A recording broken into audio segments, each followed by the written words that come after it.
నమస్తే, welcome to prime 9 news. నేను రవి. ఈరోజు వివిధ దినపత్రికల్లో ప్రచురితమైనటువంటి ప్రధాన అంశాలను చూద్దాం. ముఖ్యంగా ప్రధాన దినపత్రికలైనటువంటి ఈనాడు దినపత్రికల్లో మనం చూద్దాం. ఇక అద్వితీయ ఆర్సీబీ అంటూ ఒక బ్యానర్ ఐటెంని అయితే మాత్రం ప్రచురించింది. ముఖ్యంగా క్రికెట్కు సంబంధించి ఐపీఎల్ 2026లో అయితే మాత్రం నిన్న అద్భుత ప్రదర్శన కనబరిచినటువంటి ఆర్సీబీ జట్టు గురించి అయితే మాత్రం బ్యానర్ ఐటెంగా ప్రచురించింది. 776 పరుగులు ఈ సీజన్లో వైభవ్ సూర్యవంశీ రాజస్థాన్ పరుగులు ఆరెంజ్ క్యాప్ అతడిదే అంటూ మనం చూడవచ్చు. ఇక గుజరాత్ ఫాస్ట్ బౌలర్ కాగిసోర్ రబడా వికెట్లు ఇక పర్పుల్ క్యాప్ను అతనే గెలుచుకున్నాడు అంటూ మనం చూడవచ్చు. ఇక మొత్తానికి ఆర్సీబీ విజయదుందం మోగించింది. దానికి సంబంధించినటువంటి ఈరోజు అన్ని దినపత్రికల్లో కూడా బ్యానర్ ఐటమ్ అవే ఉంటుంది. దానికి సంబంధించినటువంటి మనం ఒకసారి అయితే మాత్రం మ్యాటర్ చూద్దాం. వరుసగా రెండో ఐపీఎల్ ట్రోఫీ కైవసం. ఫైనల్లో గుజరాత్ టైటన్స్పై ఘన విజయం. 17 ఏళ్ల పాటు కప్పు కోసం పోరాడి అలసిపోయిన జట్టు, 3 సార్లు టైటిల్కు చేరుగా వచ్చిన ఆశ తీర్చుకోలేకపోయిన జట్టు. ఐపీఎల్లో ఏ జట్టు అయినా కప్పు గెలుస్తుంది, కానీ వారి కల మాత్రం నెరవేరదంటూ హేళన ఎదుర్కొన్న జట్టు ఇప్పుడు వరుసగా 2 సార్లు ఛాంపియన్. రాయల్ ఛాలెంజర్స్ బెంగళూరు అభిమానులు కూడా నమ్మలేని విషయం ఇది. ఇక గత ఏడాది అందుకున్న విజయం అదృష్టంతో కాదని తమది సిసలైన ఛాంపియన్ జట్టుని చాటుతూ ఆర్సీబీ వరుసగా రెండో ఐపీఎల్ ట్రోఫీని సొంతం చేసుకుంది. ఇక లీగ్ దశలో అగ్రస్థానం. క్వాలిఫైర్ 1లో 92 పరుగుల తేడాతో విజయం. ఫైనల్లో 12 బంతులుండగానే గెలుపు. ఈ సీజన్లో బెంగళూరు ఆధిపత్యానికి ఇంతకంటే రుజువు ఏం కావాలి? క్వాలిఫైర్లోనే కాదు, ఫైనల్లోనూ గుజరాత్ టైటన్స్ను అలవోక ఓడించిన ఆర్సీబీ సగర్వంగా ఐపీఎల్ ట్రోఫీని ముద్దాడింది.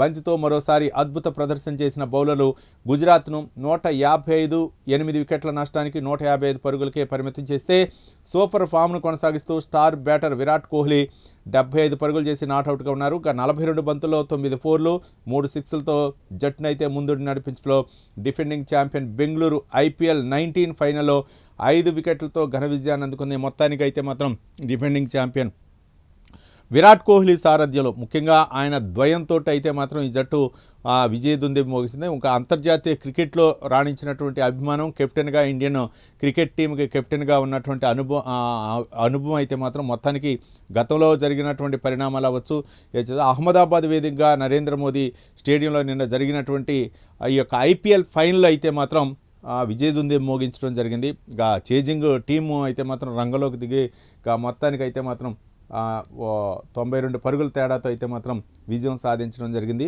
ఇక మొత్తానికి అయితే మాత్రం ఐపీఎల్ ఈ సీజన్లో దాదాపు 40 రోజుల నుంచి సాగుతున్నటువంటి ఈ ఐపీఎల్ క్రికెట్ పోర్ అయితే మాత్రం 2026 ఐపీఎల్ అయితే మాత్రం కప్పుని కైవసం చేసుకుంది ఆర్సీబీ. గతంలో అయితే మాత్రం తొక్కిసలాట కారణంగా అయితే మాత్రం ఈసారి అహ్మదాబాద్ నరేంద్ర మోదీ స్టేడియం వేదికగా అయితే మాత్రం ఇక్కడ వేడుకలు అయితే మాత్రం నిర్వహించడం జరిగింది. ఫైనల్ మ్యాచ్ అక్కడ నిర్వహించడం జరిగింది.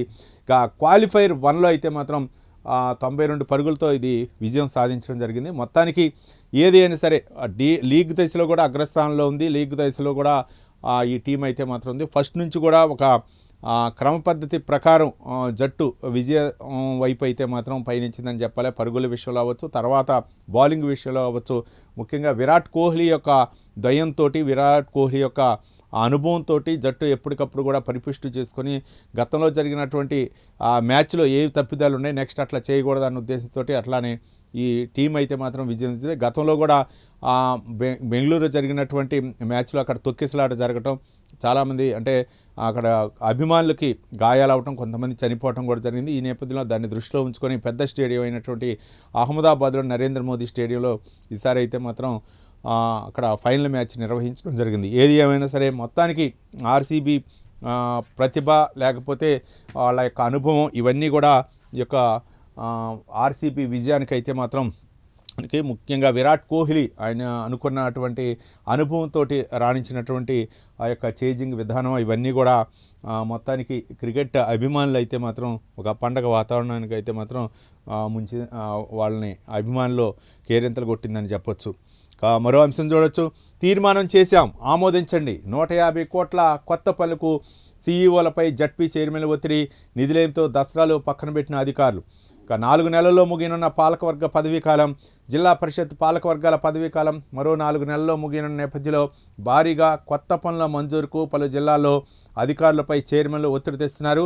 పాలకవర్గం ఆమోదం తీసుకున్న పనులకు పరిపాలనా అనుమతులు ఇవ్వాల్సిందేనని పట్టుబడుతున్నారు. నిధుల లభ్యత అంతంత మాత్రంగా ఉన్న పరిస్థితిలో అధికారులకు దిక్కుతోచడం లేదు. 13 ఉమ్మడి జిల్లాల జడ్పీ చైర్మన్ల పదవీకాలం సెప్టెంబర్తో ముగియనున్న నేపథ్యంలో వాళ్ళు వెళ్ళిపోయే ముందు 150 కోట్లకు పైగా సాధారణ నిధులకు రోడ్లు, కాలువలు, మరమ్మతులకు దాదాపు మొత్తానికైతే మాత్రం 4 నెలల్లో పదవీ కాలం ముగినున్న జడ్పీ చైర్మన్లు అయితే మాత్రం నిధుల కోసం అయితే మాత్రం వాళ్ళు ఎంపర్లాడుతున్నారు. అంటే ముఖ్యంగా వాళ్ళకి అనుబంధంగా ఉన్నటువంటి కాంట్రాక్టర్లు అవ్వచ్చు, లేకపోతే వాళ్ళ యొక్క పరిధిలో వార్డు పరిధిలో ఉన్నటువంటి పెండింగ్లో ఉన్నటువంటి పనులు ఏవైతే ఉన్నాయో వాటన్నిటి కూడా ముఖ్యంగా 13 జిల్లాల్లో సంబంధించి వాళ్ళు జడ్పీ చైర్మన్లు అయితే మాత్రం మరో దాదాపు అంటే కొన్ని నెలల్లో 4 నెలల్లో పదవీ కాలం ముగినున్నటువంటి నేపథ్యంలో 13 జిల్లాల జడ్పీ చైర్మన్లు అయితే మాత్రం దాదాపు 150 కోట్లకు సంబంధించినటువంటి బిల్లులు ఏవైతే ఉన్నాయో వాటన్నిటి కూడా నిధులు మంజూరు చేయాలని చెప్పేసి చైర్మన్లు అయితే మాత్రం చెప్తున్నారు. ఎందుకంటే మళ్ళీ తర్వాత గెలవాలన్నా సరే వాళ్ళు ఏది చేయాలి సరే వాళ్ళకి నిధులు కావాలా, వాళ్ళకి తెలిసినటువంటి కాంట్రాక్టులు అవ్వచ్చు, ఇవన్నీ కూడా గతంలో కూడా మనం చూసాం.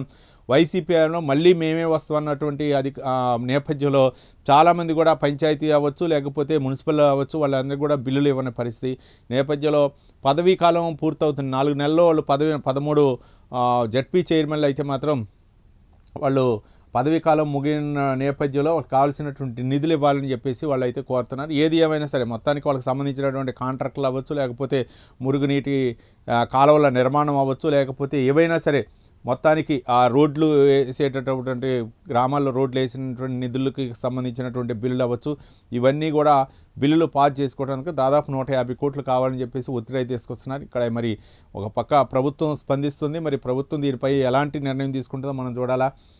ఎందుకంటే 4 నెలల్లోనే పదవీ కాలం ముగిన నేపథ్యంలో ఆ కాంట్రాక్టర్కి ఇవ్వాల్సినటువంటి డబ్బులు అయితే మాత్రం ఇవ్వాలా అన్న ఉద్దేశంతో చైర్మన్లు అయితే ఒత్తిడి తెస్తున్నట్లు తెలిసింది. 13 జిల్లాల చైర్మన్ మరి ఒత్తిడి మేరకు ప్రభుత్వం ఏమైనా నిధులు కేటాయిస్తుందా లేదా అనేది మనం చూడాలి. దశాబ్దాల కల సాకారం 18వ రైల్వే జోన్గా దక్షిణ కోస్తా విశాఖపట్నం కేంద్రంగా నేటి నుంచి కార్యకలాపాలు. దానికి సంబంధించినటువంటి మనం లోతుగా చూద్దాం.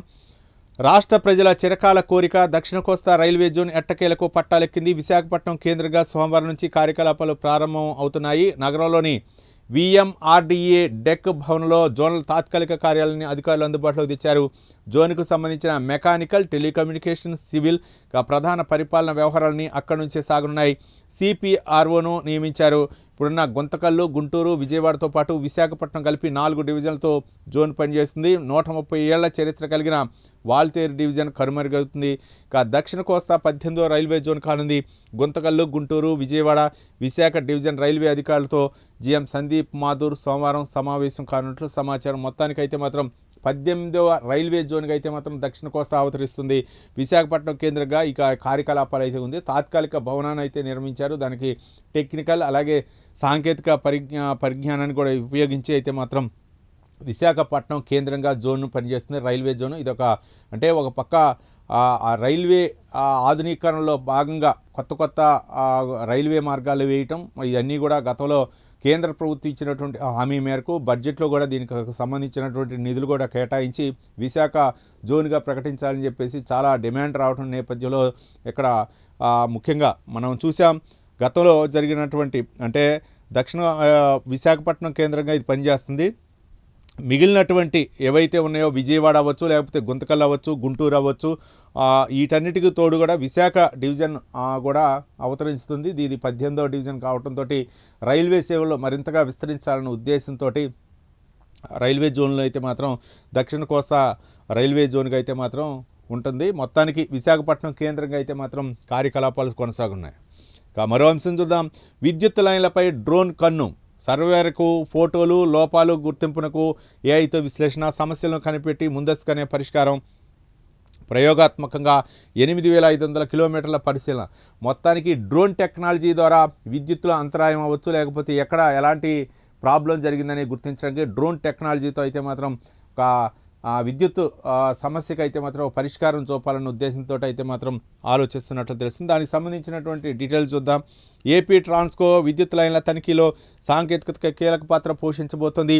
లోపాలను గుర్తించేందుకు డ్రోన్ల ద్వారా తీసిన ఫోటోలను ఏఐతో విశ్లేషించున్నారు. ప్రయోగాత్మకంగా 8500 కిలోమీటర్ల ట్రాన్స్కో విద్యుత్ లైన్ల డ్రోన్ల ద్వారా ప్యాట్రోలింగ్ చేసేందుకు అధికారులు టెండర్లు పిలిచారు. ప్రయోగాత్మకంగా పరిశీలన తర్వాత వచ్చిన ఫలితాల ఆధారంగా ట్రాన్స్కోకు చెందిన 33,000 కిలోమీటర్ల లైన్లో పర్యవేక్షించాలన్నది అధికారుల ఆలోచన. ఈ తరహా సాంకేతికను ఏపీ ట్రాన్స్కో మొదటిసారి వినియోగించబోతుంది. దీంతో సమస్యని ముందస్తుగా గుర్తించి చక్కదిద్దే వెసులుబాటు కలగనుంది. కేంద్ర ప్రభుత్వ రంగ సంస్థ power grid corporation of India limited లైన్ల తనిఖీలకు డ్రోన్ల సాంకేతికతను వినియోగిస్తోంది. మంచి ఫలితాలు వస్తున్నాయి. ఇక ప్రస్తుతం గ్యాంగ్మెన్ టవర్లు ఎక్కి పరిశీలిస్తున్నారు. వీరు కొన్ని సమస్యలను గుర్తించలేకపోతున్నారు. డ్రోన్లతో అన్ని కోణాల్లో సమస్యలను గుర్తించవచ్చు అధికారులు భావిస్తున్నారు. ఋతుపవనాలు రావడానికి ముందుగా గ్యాంగ్మెన్ బృందం ఒకసారి టవర్లు ఎక్కి పరిశీలిస్తుంది. మళ్ళీ అదే ప్రాంతంలో టవర్పై ఉన్న సమస్యలను గుర్తించాలంటే ఏడాది తర్వాతే సాధ్యమవుతుంది. ఏడాది పాటు ఆ టవర్ దగ్గర కనీసం బోల్టు వదిలైనా పట్టించుకునే పరిస్థితి లేదు. మామూలుగా హైవే లైన్లు కావచ్చు, లేకపోతే ఏవైనా సరే విద్యుత్ కేంద్రం నుంచి బయటికి రావాలంటే చాలా హెవీ స్తంభాలు ఉంటాయి. మామూలుగా పంట పొలాల్లో కూడా మనం చూస్తూ ఉంటాం. అవి ఎక్కాలంటే మాత్రం చాలా కష్టతరం అవుతుంటుంది. మామూలుగా ఇప్పుడున్నటువంటి టెక్నాలజీ ప్రకారం అయితే పైకి లైన్మెన్ అయితే మాత్రం గ్యాంగ్మెన్ అవ్వచ్చు. పైకి ఎక్కాలంటే మాత్రం చాలా క్లిష్టమైనటువంటి పరిస్థితి. సంవత్సరానికి ఒకసారి వెళ్ళి అక్కడ పరిస్థితి ఏంటో పరిశీలించి వస్తాం మనం చూడవచ్చు టవర్లో. అయితే దాన్ని నిర్మూలించడం కోసం, అసలు ఎక్కడుంది సమస్యను గుర్తించడం కోసం అయితే మాత్రం డ్రోన్ల ద్వారా వినియోగించాలని చెప్పేసి ప్రభుత్వం అయితే, కేంద్ర ప్రభుత్వం అయితే మాత్రం దీని ద్వారా ఉపయోగిస్తుంది. కానీ ఇప్పుడు రాష్ట్ర ప్రభుత్వాలు కూడా, ముఖ్యంగా ట్రాన్స్కో కూడా ఇదే చేపట్టాలని చెప్పేసి టెండర్లు అయితే పిలిచినట్లు తెలుస్తుంది. అసలు ఎక్కడుంది ఆ యొక్క పరిస్థితి, అంటే దాని యొక్క లోపాలు ఎక్కడున్నాయి, ఏదైనా బోల్ట్ కానీ ఏదైనా లూజ్ అయినా, లేకపోతే ఏదైనా వైరు డ్యామేజ్ అయినా, అక్కడ ఏదైనా సాంకేతిక పరిజ్ఞానం ద్వారా దాన్ని పరిశీలించడం ఉద్దేశంతో ఏఐ టెక్నాలజీతో అయితే మాత్రం దాని యొక్క ఫోటోలు తీసి ఏఐ టెక్నాలజీతో అనుసంధానం చేసి ఏ విధంగా దాన్ని పరిష్కరించాలనే ఉద్దేశంతో ఏపీ ట్రాన్స్కో అయితే మాత్రం ముందడుగు వేస్తుంది. మొత్తానికి 8,500 కిలోమీటర్ల మొట్టమొదటిసారిగా అయితే మాత్రం దాన్ని పరిశీలించి డ్రోన్లపై ఒక ప్రత్యేకంగా ఒక నిఘా డ్రోన్ల ద్వారా లైన్లపై అయితే మాత్రం ఒక నిఘాని ఏర్పాటు చేసి దాని యొక్క పరిస్థితులు ఏంటి అని చెప్పేసి గుర్తించాలని, సాంకేతిక పరిజ్ఞానం ఉపయోగించుకోవాలని చెప్పేసి ఏపీ ట్రాన్స్కో అయితే మాత్రం భావిస్తున్నట్టు తెలిసింది.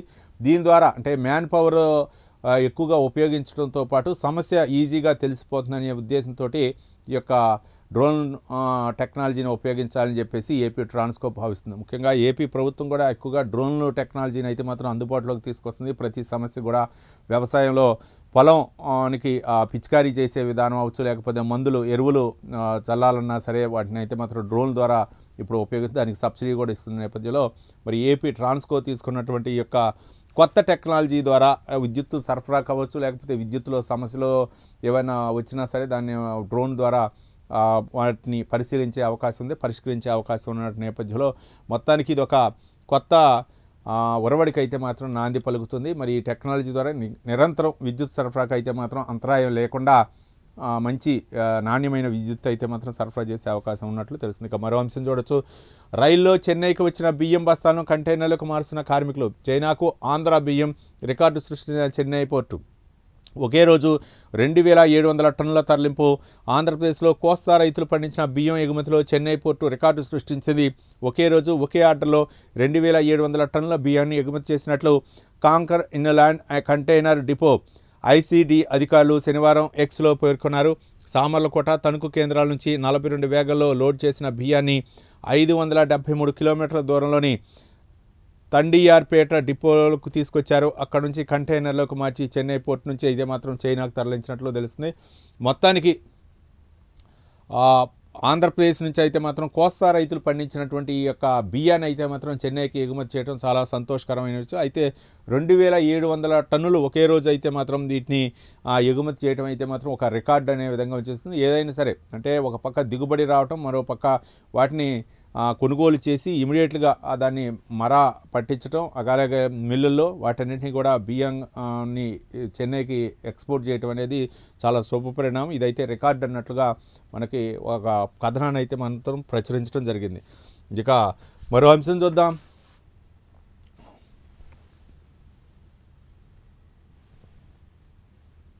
వెయ్యి కోట్లు కాదు అంతకు మించి అంటూ ఒక బ్యానర్ ఐటమ్ అయితే చూడవచ్చు. ఇక ఒక అవినీతికి సంబంధించినటువంటి అంశం. దీని మొత్తం దసరాలు, రెవెన్యూ దసరాలు, మొత్తం ల్యాప్టాప్లు, దీనికి సంబంధించి అసలు ఏంటి చూద్దాం.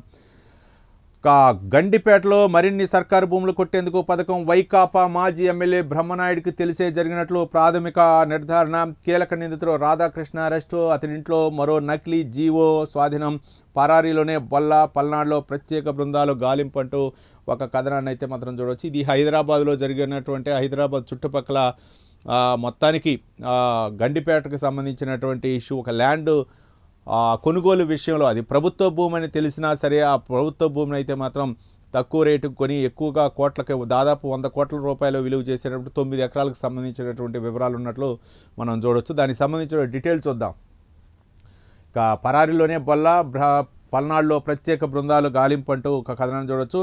అది ప్రభుత్వ భూమి అని తెలుసు, దాన్ని కొనడం విక్రయించడం చట్టవిరుద్ధమని తెలుసు, కానీ ఎకరా 100 కోట్ల వరకు ఉండే విలువ సర్కారు స్థలంపై కన్నేసిన ఏపీకి చెందిన వినుకొండ వైకాపా మాజీ ఎమ్మెల్యే బ్రహ్మనాయుడు ఎలాగైనా సరే చేజిక్కించుకోవాలని అనుచరులు సుడో అధికారులతో కలిసి పథకం వేశారు. తొలుత 9 ఎకరాల 28 గుంట్ల భూమిని ప్రభుత్వం క్రమబద్ధీకరించినట్లు నకిలీ జీవోలు సృష్టించి కాజేయాలని కుట్ర చేశారు. అది విజయవంతమైతే మరిన్ని భూములు స్వాహా చేద్దామనుకున్నారు. హైదరాబాద్ శివార్ గండిపేటలో 1000 కోట్ల రూపాయల విలువైన ప్రభుత్వ భూమిని కాజేసేందుకు పడిన కుట్ర వెనుక సంచలన విషయాలు వెలుగులోకి వస్తున్నాయి. మాజీ ఎమ్మెల్యే బ్రహ్మనాయుడు, ఆయన బంధువు రమేష్ గండిపేటలోని సర్వే నంబర్ 18లో మరిన్ని ప్రభుత్వ భూములు కాజేసేందుకు పథకం వేశారని పోలీసుల దర్యాప్తులో బయటపడింది. ఈ కేసులో కీలక నిందితుడు నకిలీ జీవుల సృష్టికర్త వెల్ది రామకృష్ణ పోలీసులకు చిక్కడంతో ఈ పన్నాగం బయటపడింది. రాధాకృష్ణ, అతని డ్రైవర్ గ్యారా ప్రవీణ్ ఆదివారం రిమాండ్కు తరలించారు. Narsingi inspector Harikrishna Reddy, Gachibowli detective inspector Naresh, cyber crime DGP Sai Manohar, crime DCP నిత్యారెడ్డితో కలిసి శేర్లింగంపల్లి డీసీపీ చింతమనేని శ్రీనివాస్ గచ్చిబౌలిలో ఆదివారం కేసు వివరాలను వెల్లడించారు. 8 కోట్ల నగదు ఇచ్చి గండిపేట సర్వే నెంబర్ 10లో దాదాపు 100 ఎకరాల ప్రభుత్వ భూమి ఉండగా అందుట్లో అయితే మాత్రం 9 ఎకరాలు ఆక్యుపై చేశారు. మొత్తానికి 8 కోట్ల నగదు అయితే మాత్రం చేతులు మారింది. దాదాపు 100 కోట్ల రూపాయల విలువ ఈ ల్యాండ్ విలువ అన్నట్లు తెలుస్తుంది. మొత్తానికి మాజీ ఎమ్మెల్యే వైకాపా మాజీ ఎమ్మెల్యే ఆయన అనుచరులు చేసినటువంటి ఈ దురాఘాతాన్ని అయితే మాత్రం చేసుకో మొత్తానికి ఈయన అయితే మాత్రం ఎస్కేప్ అయినట్లు తెలుస్తుంది. బ్రహ్మనాయుడు మాజీ ఎమ్మెల్యే అయితే మాత్రం ఎస్కేప్ అయినట్లు తెలుస్తుంది. అది ప్రభుత్వ భూమి అయితే నకిలీ పత్రాలు సృష్టించి అవి మా పూర్వీకుల నుంచి అని చెప్పేసి కొందరు ఆశ్రయించడం జరిగింది. దళారుల ద్వారా బ్రహ్మనాయుడికి చెప్పడం జరిగింది. బ్రహ్మనాయుడు దానిలో ఇన్వాల్వ్ అయ్యి వాటి నకిలీ జీవోలు వచ్చాయని చెప్పేసి ప్రభుత్వం మాకు అనుకూలంగా ఇచ్చిందని చెప్పేసి దీన్ని అమ్మి ప్రయత్నం అయితే మాత్రం చూశాను. మిగిలిన భూములు కూడా వాళ్ళు స్వాధీనం చేసుకోవాలని చేశారు. కానీ అంటే అందుట్లో క్రియాశీలకంగా ఏంటంటే కలెక్టర్ నుంచి వచ్చినాయి మాకు ఆదేశాలు, ప్రభుత్వం నుంచి వచ్చినాయి జీవోలు అని చెప్పేసి నకిలీ జీవో కాపీలు అయితే మాత్రం సృష్టించి అమ్మటం, దాన్ని వాట్సాప్లో పెట్టడం ఎప్పుడో కూడా జరిగిపోయిందని చెప్పేసి వాటిని అయితే మాత్రం ఒక రెవెన్యూ స్టాంప్ పేపర్లు కూడా తయారు చేసి ఇవి ఆల్రెడీ రిజిస్ట్రేషన్ అయిపోయినాయి, మాదే భూమి అనే విధంగా దీన్ని అమ్మజోపాలని చెప్పేసి దాదాపు 4 కోట్ల రూపాయలు వీరు ఆన్లైన్లోనే మామూలుగా బ్యాంకు ద్వారానే ట్రాన్సాక్షన్ చేసినట్లు తెలుస్తుంది. మొత్తానికి ఇవన్నీ కూడా పోలీసులు ఇంట్రాగేషన్ అంటే ఎంఆర్ఓ ఫిర్యాదు మేరకు అయితే మాత్రం వాళ్ళు భూ రికార్డులన్నీ కూడా తనిఖీ చేసి అది ప్రభుత్వ భూమి ముమ్మాటికి అని చెప్పేసి ఒక పక్క గతంలో కూడా కోర్టు కూడా ఆదేశాలు జారీ చేసింది, ఇది ప్రభుత్వ భూమి అని చెప్పేసి ఆదేశాలు జారీ చేసి ఆదేశాలన్నీ కూడా పక్కన పెట్టి తెలియకుండా నకిలీ జీవోలను సృష్టించి నకిలీ పత్రాలను సృష్టించి రెవెన్యూ స్టాంప్ పేపర్లు సృష్టించి ఆ భూమి మాకే అని చెప్పేసి చేసింది. దీని అంటే మధ్య దళారులు కూడా కొంతమంది పాత్ర ఇందుట్లో ఉన్నట్లు తెలుస్తుంది. ముఖ్యంగా రాధాకృష్ణ అవ్వచ్చు, అతని కారు డ్రైవర్ అవ్వచ్చు, వీళ్ళందరూ కూడా ఒక గ్యాంగ్ లాగా ఏర్పడి అంటే మొత్తానికి దీన్ని కన్విన్స్ చేయటం, అలాగే ఎవరైతే కస్టమర్లు కొనుక్కుంటారో వాళ్ళకు కూడా దీన్ని కన్విన్స్ చేయటం, మేము ఇది ప్రభుత్వ భూమి కాదు, దీనికి మాకు ఒక జీవో వచ్చింది, ప్రభుత్వం ఇచ్చింది, మాకు అలాట్ చేసింది ఎన్నో సంవత్సరాల నుంచి చెప్పేసి గతంలో ఎవరైతే వ్యక్తులు ఉన్నారో వాళ్ళకు ఒక ప్రభుత్వ భూమి అని చెప్పి జీవో వచ్చిన అది ప్రభుత్వం భూమి అని చెప్పేసి హైకోర్టు వాళ్ళకి అంటే ఆర్డినెన్స్ జారీ చేసినా సరే కాదు అని చెప్పేసి దీన్ని ఒక విధంగా చెప్పి దాదాపు 100 కోట్ల రూపాయల భూమికి అయితే మాత్రం ఎసరు పెట్టినట్టు తెలుస్తుంది. దీని ఎంఆర్ఓ ఫిర్యాదు మేరకు అయితే మాత్రం రెవెన్యూ అధికారులందరూ కూడా రంగంలోకి దిగి అసలు ఏంటి దీని పరిస్థితి అని చెప్పేసి మొత్తం చేస్తే దీని వెనక తీగలాగితే మొత్తం డొంకంతా కదిలినట్టుగా వైకాపా ఎమ్మెల్యే బ్రహ్మనాయుడు ఉన్నట్లు తెలిసింది. ఇది మొత్తానికి పోలీసులు అయితే అధికారులు అయితే మాత్రం గాలింపు చర్యలు చేపట్టారు. ఇప్పుడు బ్రహ్మనాయుడు అయితే మాత్రం ఎస్కేప్ అయినట్లు తెలుస్తుంది. దీనిపై అయితే మాత్రం ఇంకా లోతుగా విచారించాలా, మరి ఈయన బ్రహ్మనాయుడు మాజీ వైసీపీ ఎమ్మెల్యే మరి బెయిల్ తెచ్చుకుంటారా, ముందస్తు బెయిల్ తెచ్చుకుంటారా తదితరనే మనకి చూడాల్సినటువంటి పరిస్థితి. మొత్తానికైతే మాత్రం శుద్ధిపై శ్రద్ధ పెట్టరేమంటూ ఒక కథనాన్ని అయితే మాత్రం చూడొచ్చు. విజయవాడ బస్టాండ్ ఎదురుగా బ్రహ్మరాంపురం నుంచి కృష్ణానదికి మురుగునీటిని పంపేందుకు తవ్వుతున్న కాలువ. శుద్ధిపై శ్రద్ధ పెట్టరేమి, ముందుకు సాగని మురుగునీటి శుద్ధి ప్లాంట్ల నిర్మాణం, నిధులున్న భూసేకరణలో తీవ్ర జాప్యం.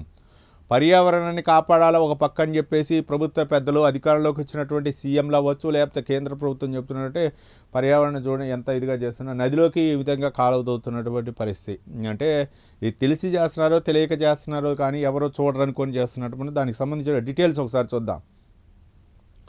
మురుగునీటి శుద్ధి ప్లాంట్ల ఏర్పాటుకు నిధులున్నా ముందడుగు పడటం లేదు. స్థలాల కొరతతో ప్లాంట్ల ఏర్పాటుతో తీవ్రమైన జాప్యం అవుతుంది. అవసరమైతే ప్రైవేటు స్థలాలు సేకరించేలా కలెక్టర్లు చొరవ తీసుకోవాలని ముఖ్యమంత్రి ఆదేశించిన అనేక జిల్లాల్లో కదలట్లేదు. శుద్ధి చేయని మురుగునీటిని నదులు, జలాశయాలు, చెరువులు, సముద్రంలో వదిలేస్తే చర్యలు తీవ్రంగా ఉంటాయని జాతీయ హరిత ట్రిబ్యునల్ హెచ్చరిస్తుంది. ఇప్పటికే కొన్ని రాష్ట్రాలకు 8 కోట్ల రూపాయల అపరాధ రుసుము కూడా విధించింది. రాష్ట్రంలో నగరాలు, పట్టణాల్లో రోజు విడుదలవుతున్న మురుగునీటిని శుద్ధి చేసేందుకు కూటమి ప్రభుత్వం పెద్ద ఎత్తున ప్రణాళికలు రూపొందించింది. శుద్ధి చేసిన నీటిని నదులు, సముద్రం, చెరువుల్లో విడిచిపెట్టాలన్నది ప్రధాన ఉద్దేశం. ఇందుకోసం స్వచ్ఛాంధ్ర సంస్థ ఆధ్వర్యంలో 181 నీటి శుద్ధి కేంద్రాలు ఎస్టీపీ ఏర్పాటు చేయాలని నిర్ణయించారు. వీటి ద్వారా 66 పట్టణాల్లో రోజుకి 740 మిలియన్ లీటర్ల మురుగునీరు శుద్ధి చేయాలన్నది ప్రణాళిక. ఇందుకోసం కేంద్ర రాష్ట్ర ప్రభుత్వాలు 1200 కోట్ల రూపాయలు ఖర్చు చేయనున్నాయి. ఎస్టీపీల ఏర్పాటుకు ఏడాది క్రితమే టెండర్ల ప్రక్రియ పూర్తి చేసి గుత్తేదారు సంస్థలకు పనులు అప్పగించారు. 181 ఎస్టీపీల్లో ఇప్పటి వరకు 33 నిర్మాణాలే మొదలయ్యాయి. మిగిలిన 148లో 11 తప్పితే 137 ఎస్టీపీలకు స్థల సమస్య ప్రతిబంధకంగా తయారైంది. వీటి ఏర్పాటుకు 89 ఎకరాలకు పైగా ల్యాండ్ కావాల్సినటువంటి అవసరం ఉంది. నిధులున్న భూసేకరణలో తీవ్ర ఒక పక్క సీఎం చంద్రబాబు నాయుడు ఆదేశించారు. ఏదైనా సరే మురుగునీరు అనేది దాన్ని శుద్ధి చేసిన తర్వాతే నదులు అవ్వచ్చు, లేకపోతే జలాశయాలు అవ్వచ్చు, లేకపోతే సముద్రాల్లో కూడా వదలాలనేది ఒక నిర్ణయం అనమాట. జాతీయ హరిత ట్రిబ్యునల్ కూడా ఆదేశించి కొన్ని రాష్ట్రాలకైతే మాత్రం పెనాల్టీ కూడా విధించింది. సరైన పద్ధతి కాదు అని ఉంటుంది. కలుషితం అవటం ఇది పర్యావరణాన్ని హాని కలిగించే విధంగా ఉంటుందని చెప్పేసి మురుగునీరు మొత్తం కూడా దాన్ని శుద్ధి చేసి శుద్ధి ప్లాంట్లు ఏర్పాటు చేయాలని ఇప్పుడు దాదాపు 148 చేయాలని చెప్పేస్తే అందులో 11 ఇంకా 137 చోట్ల వేయాలి. దీనికి అవసరమైతే ముఖ్యమంత్రి చంద్రబాబు నాయుడు ఆదేశించారు. కలెక్టర్లు అందరూ కూడా ఆదేశించారు. జిల్లాల్లో దాదాపు ప్రైవేటు భూమిని అయినా సరే కొని అయినా సరే అక్కడ శుద్ధి కేంద్రాలను ఏర్పాటు చేసి వాటి ద్వారా ఆ నీరు ఏదైతే ఉందో శుద్ధి అయిపోయిందో దాన్ని జలాశయాల్లోకి వదలాలని చెప్పేసి క్లియర్ కట్గా చెప్పడం జరిగింది. కానీ ఇప్పుడు కృష్ణానదిలో చూస్తున్నాం మనం. విజయవాడ బస్టాండ్ ఎదురుగా కృష్ణానదిలోకి మురుగునీరు పోవడం కాలువ ఏర్పాటు చేసిన అవంతరం అది మొత్తం కూడా కృష్ణానదిలో కలిసి తర్వాత సముద్రంలోకి వెళ్ళేటటువంటి అవకాశం ఉంది. కాక సముద్రం నీరు కూడా కలుషితం అయ్యేటటువంటి అవకాశం ఉంది. ఒక పక్క ఎక్కడైనా సరే శుద్ధి చేయాలా, నీళ్ళు అంతా కూడా పరిశుభ్రంగా ఉండాలని చెప్పేసి కేంద్ర ప్రభుత్వం చెప్తుంది, రాష్ట్ర ప్రభుత్వాలు చెప్తున్నాయి. కానీ ఒక పక్క హరిత ట్రిబ్యునల్ కూడా చెప్తుంది. కొన్ని రాష్ట్రాలకి ఫైన్లు కూడా వేసినటువంటి సందర్భం మనం చూస్తున్నాం. కానీ అలాంటి హెచ్చరికలు ఏమీ బేఖాతరు చేసి వాళ్ళ పైన వాళ్ళు చేసుకుంటున్నటువంటి మనం చూస్తున్నాం. కాబట్టి ఇదంతా కూడా మరి దీనిపై అయితే మాత్రం ప్రభుత్వం సీరియస్గా తీసుకొని యాక్షన్ ప్లాన్ తీసుకొని దీన్ని ఏ విధంగా కట్టడి చేస్తారనేది మనం చూద్దాం. మన రాజమండ్రిలో కూడా చూసాం. ఉప ముఖ్యమంత్రి పవన్ కళ్యాణ్ అయితే మాత్రం అక్కడ చూసేసి ఇక్కడ నల్లా ఛానల్ అయితే మాత్రం చూసేసి అక్కడ శుద్ధి చేయాలి అని చెప్పేసి చేస్తున్నారు. త్వరలో రానున్నటువంటి పుష్కరాల నేపథ్యం గోదావరి పుష్కరాల్లో దాదాపు 2-3 రోజులు అక్కడ రాజమండ్రిలో పర్యటించి అక్కడ ఆ రాజమండ్రిలో అక్కడ మొత్తం గోదావరి నదిలోకి ఆ మురుగునీరు వస్తున్న నేపథ్యంలో మరి ఎట్లా స్నానాలు చేస్తారు భక్తులు, ముఖ్యంగా పుణ్యస్నానం ఆచరించే విధంగా అని చెప్పేసి దానికి దాదాపు కొన్ని కోట్ల రూపాయల నిధులు కూడా రాష్ట్ర ప్రభుత్వం కేటాయించడం జరిగింది. ఆ నిధులు సరిపోతాయా లేవో దాదాపు 800 కోట్ల రూపాయలు పనులు చేయాల్సిన అవసరం ఉంది. 1 ఇయర్లో చేయగలరా అని చెప్పేసి అధికారులను కూడా సమీక్షా సమావేశం సందర్భంగా వారితో మాట్లాడటం జరిగింది. ఒక పక్క పుష్కరాలు వస్తున్నాయి, మరొక నీటిని శుద్ధి చేసినటువంటి నీటిని వదలాలా, మరోపక్క మురుగునీరు అసలు సముద్రాల్లో ఈ నదీ జలాల్లో కలవద్దు అని చెప్పేసి రాష్ట్ర ప్రభుత్వం చేస్తుంటే అధికారులు పట్టినట్టుగా ఇట్లా కాలువతో ఆ మురుగునీటిని మొత్తం కూడా ఆ నదిలోకి పంపేటటువంటి ప్రయత్నం. మరి దీనిపై ప్రభుత్వం ఎలాంటి చర్యలు తీసుకుంటుందో చూడాలా. ఏదైనా సరే ఒక పక్క తెలంగాణ ప్రభుత్వం కూడా మూసీ నది ఒకప్పుడు మంచినీటి సరస్సు, అది మంచినీటి మూసీ నదిలో మంచినీళ్ళు తాగేవాళ్ళు అప్పుడు నిజాం కాలంలో. కానీ దాని చివరికి ఏ విధంగా తయారైందంటే ఇక హైదరాబాద్లో మురుగునీరు మొత్తం ఆ నది ద్వారా వెళ్ళి కలుషితం అయిపోయిన పరిస్థితి ఏర్పడింది. దాన్ని శుద్ధి చేయాలంటే ఇప్పుడు 1000 కోట్ల రూపాయలు కూడా పరిస్థితి ఉంది. దానికి ఇప్పుడు తెలంగాణ ప్రభుత్వం కూడా ఒక పక్కన ఉంది. అయితే చేతులుగా లేక ఆకులు పట్టుకునే సందర్భం కన్నా కూడా ముందే దాన్ని పరిరక్షించాల్సిన అవసరం ఉందని చెప్పేసి ఒక పక్కన హరిత ట్రిబ్యునల్ హెచ్చరిస్తున్న రాష్ట్ర ప్రభుత్వాలు ప్రభుత్వ పాలకులు కూడా హెచ్చరిస్తున్న అధికారులు అయితే మాత్రం చల్లని ఆ విధంగా చేయట్లేదు. ఒక పక్క నిధులు ఉన్నాయి, దానికి ట్రీట్మెంట్ ప్లాంట్లు ఏర్పాటు చేయండి అని చెప్పేసి దానికి సపరేట్ అయినటువంటి నిధులు కేటాయించినా సరే అధికారులు అలసత్వం వల్ల ఇవన్నీ కూడా ఇంకా కలుషితం అయ్యే పరిస్థితి ఉంది. మాకు పట్టినట్లుగా ఏదో కంటి తుడుపు చర్యగా మురుగు డ్రైనేజీ పోవటం కోసం వాళ్ళు చేసి ఏదో చేతులు దులుపుకుంటున్నారు, కానీ దానివల్ల ఎంత నష్టం వస్తుంది, పర్యావరణానికి ఎంత నష్టం కలుగుతుంది, జీవ వైద్యానికి ఏ విధంగా హాని కలుగుతుంది అనేది కూడా అధికారులు ఆలోచించిన పరిస్థితి గురించే ప్రత్యేక కథనాన్ని మనం చూడవచ్చు. ఇక మరో అంశం, జన్జీ ఆశయాలకు అనుగుణంగా గొంతు వినిపించేందుకు జనసేన గలం కొత్త కమిటీని ప్రకటించిన పవన్ కళ్యాణ్. వ్యక్తుల తప్పులను కుల మతాలకు ముడిపెట్టొద్దనే సూచన. మధ్య మంగళగిరిలో కూడా ఆయన శస్త్రచికిత్స చేసుకున్న తర్వాత జనసేన అధినేత పవన్ కళ్యాణ్ అయితే మాత్రం ఆ కమిటీలను ప్రకటించిన సందర్భంగా ఆయన కీలక వ్యాఖ్యలు చేసిన తర్వాత రాజమండ్రి పర్యటన తర్వాత నిన్న కొన్ని జన్జీ ఆశయాల నుండి కొంచెం మళ్ళీ కొత్త కమిటీలను అయితే మాత్రం ప్రకటించడం జరిగింది. దానికి సేనా గళం అంటూ ఒక కొత్త పేరు కూడా పెట్టడం జరిగింది. దానికి సంబంధించినటువంటి డీటెయిల్స్ చూద్దాం. సామాజిక సామరస్యం, బాధ్యతాయుత రాజకీయాలు, జన్జీ ఆశయాలకు అనుగుణంగా గళం వినిపించడమే ప్రధాన లక్ష్యంగా జనసేన గళం అనే కమిటీని ఏర్పాటు చేసినట్లు సేన అధ్యక్షుడు ఉప ముఖ్యమంత్రి పవన్ కళ్యాణ్ ప్రకటించారు. ఇక పార్టీ ముఖ్య నేతలతో ఆదివారం ఆయన మంగళగిరిలోని కార్యాలయ సమావేశమయ్యారు. పవన్ కళ్యాణ్ మాట్లాడుతూ జనసేన అభ్యుదయ భావాలతో ముందుకెళ్లాలి, రాజకీయ పార్టీగా సామాజిక బాధ్యతతో పనిచేయాలి, అందుకే సేనాగళం ఏర్పాటు చేశారు. సమకాలీన రాజకీయాల్లో రాజ్యాంగానికి కట్టుబడి అన్ని వర్గాలకు గౌరవిస్తూ దేశ సమగ్రతకు భంగం వాటిల్లకుండా ఈ కమిటీ వ్యవహరించాలి. ఒక సామాజిక వర్గం వాళ్ళు విమర్శిస్తే అదే సామాజిక వర్గం వారితో ప్రతి విమర్శ చేయించే విధానం సరికాదు. అలాంటి ధోరణి తోసిపుచ్చేలా సేనగళం పనిచేయాలి. రాజకీయాల్లో కొందరు వ్యక్తుల తప్పులను వ్యక్తిగత చర్యలుగా కాకుండా వారి కులం, మతం, వర్గాలకు ముడిపెట్టి సామాజిక విభేదాలని రెచ్చగొట్టే ప్రయత్నాలు చేస్తున్నారు. ఇది సమాజంలో విద్వేషాలకు కారణమవుతుంది. తమ తప్పుల్ని కప్పిపుచ్చుకునేందుకు కొందరు కులం, మతం, ప్రాంతీయత లాంటి భావ విషయాలు ముసుగు వేసుకొని దాక్కునే ప్రయత్నం చేస్తున్నారు అంటూ పవన్ కళ్యాణ్ అయితే మాత్రం విమర్శించడం జరిగింది. సేనా గళం అనేటటువంటి ఒక కొత్త కమిటీని ప్రకటించారు. ఇదేంటంటే మొత్తానికి అంటే అది ప్రాంతమా లేకపోతే ఇక్కడ ఒకళ్ళ గురించి విమర్శించారా ఇవన్నీ కాదు. ఏదైనా సరే ఒకటి జాతీయ స్థాయిలో సమస్య అవ్వచ్చు, లేకపోతే రాష్ట్ర స్థాయిలో సమస్య అవ్వచ్చు, ఏదైనా సరే వాళ్ళు తిప్పికొట్టాలి, దానిపై స్పందించాలనే విధంగానే విమర్శకి ప్రతి విమర్శ ఏ విధంగా ఇవ్వాలనే దాని మీద ఒక దిశానిర్దేశం అయితే మాత్రం సేనా దళానికి అయితే మాత్రం పవన్ కళ్యాణ్ నిర్దేశం చేశారు. మొన్న ఈ మధ్య జనసేన పార్టీ కార్యాలయం మంగళగిరిలో జరిగినటువంటి పార్టీ కేంద్ర కార్యాలయం కూడా ఆయన కొంచెం దిశానిర్దేశం జరిగింది. ఏదైనా సరే కొంతమంది మాట్లాడినప్పుడు అది ప్రాంతాల వారీగా ఒక చిచ్చు పెట్టడం, ఏదైనా సరే ఒక విమర్శ వచ్చినప్పుడు దాని ప్రాంతానికో ఈ ప్రాంతానికి ఉద్దేశించి ఆయన మాట్లాడారు, లేకపోతే ఆ వర్గానికి ఉద్దేశించి మాట్లాడారు, లేకపోతే మా వర్గాన్ని టార్గెట్ చేశారు, మమ్మల్ని చిన్న చూపు చూశారు అనే విధంగా కొంతమంది దీన్ని హైట్ చేసుకొని రాజకీయ లబ్ధి పొందాలి అని చెప్పేసి చూస్తున్నారని చెప్పేసి ఆయన బాహాటంగా విమర్శించడం జరిగింది. ఏదైనా సమస్య లేకపోతే ఒక సామాజిక వర్గం వ్యక్తి విమర్శ చేసినప్పుడు అదే సామాజిక వర్గంతో మళ్ళీ ప్రతిదాడి చేయడం రకరకాలుగా జరుగుతున్నాయి. ఇది రాజకీయాల్లో మంచి పద్ధతి కాదు అని చెప్పేసి పవన్ కళ్యాణ్ వ్యాఖ్యానించారు. కొంతమంది అయితే మాత్రం పవన్ కళ్యాణ్ సామాజిక వర్గం ఎవరైతే పవన్ కళ్యాణ్పై ఒక అదే సామాజిక వర్గం నుంచి పవన్ కళ్యాణ్పై విమర్శలు చేయించడం ఎంతవరకు కరెక్ట్ అని చెప్పేసి ఉంచాడు. ముఖ్యంగా వైకాపా అవ్వచ్చు, లేకపోతే చేగొండి హరిరామ జోగియా, లేకపోతే గతంలో ముద్రగడ్డ పద్మనాభం, వీళ్ళందరూ కూడా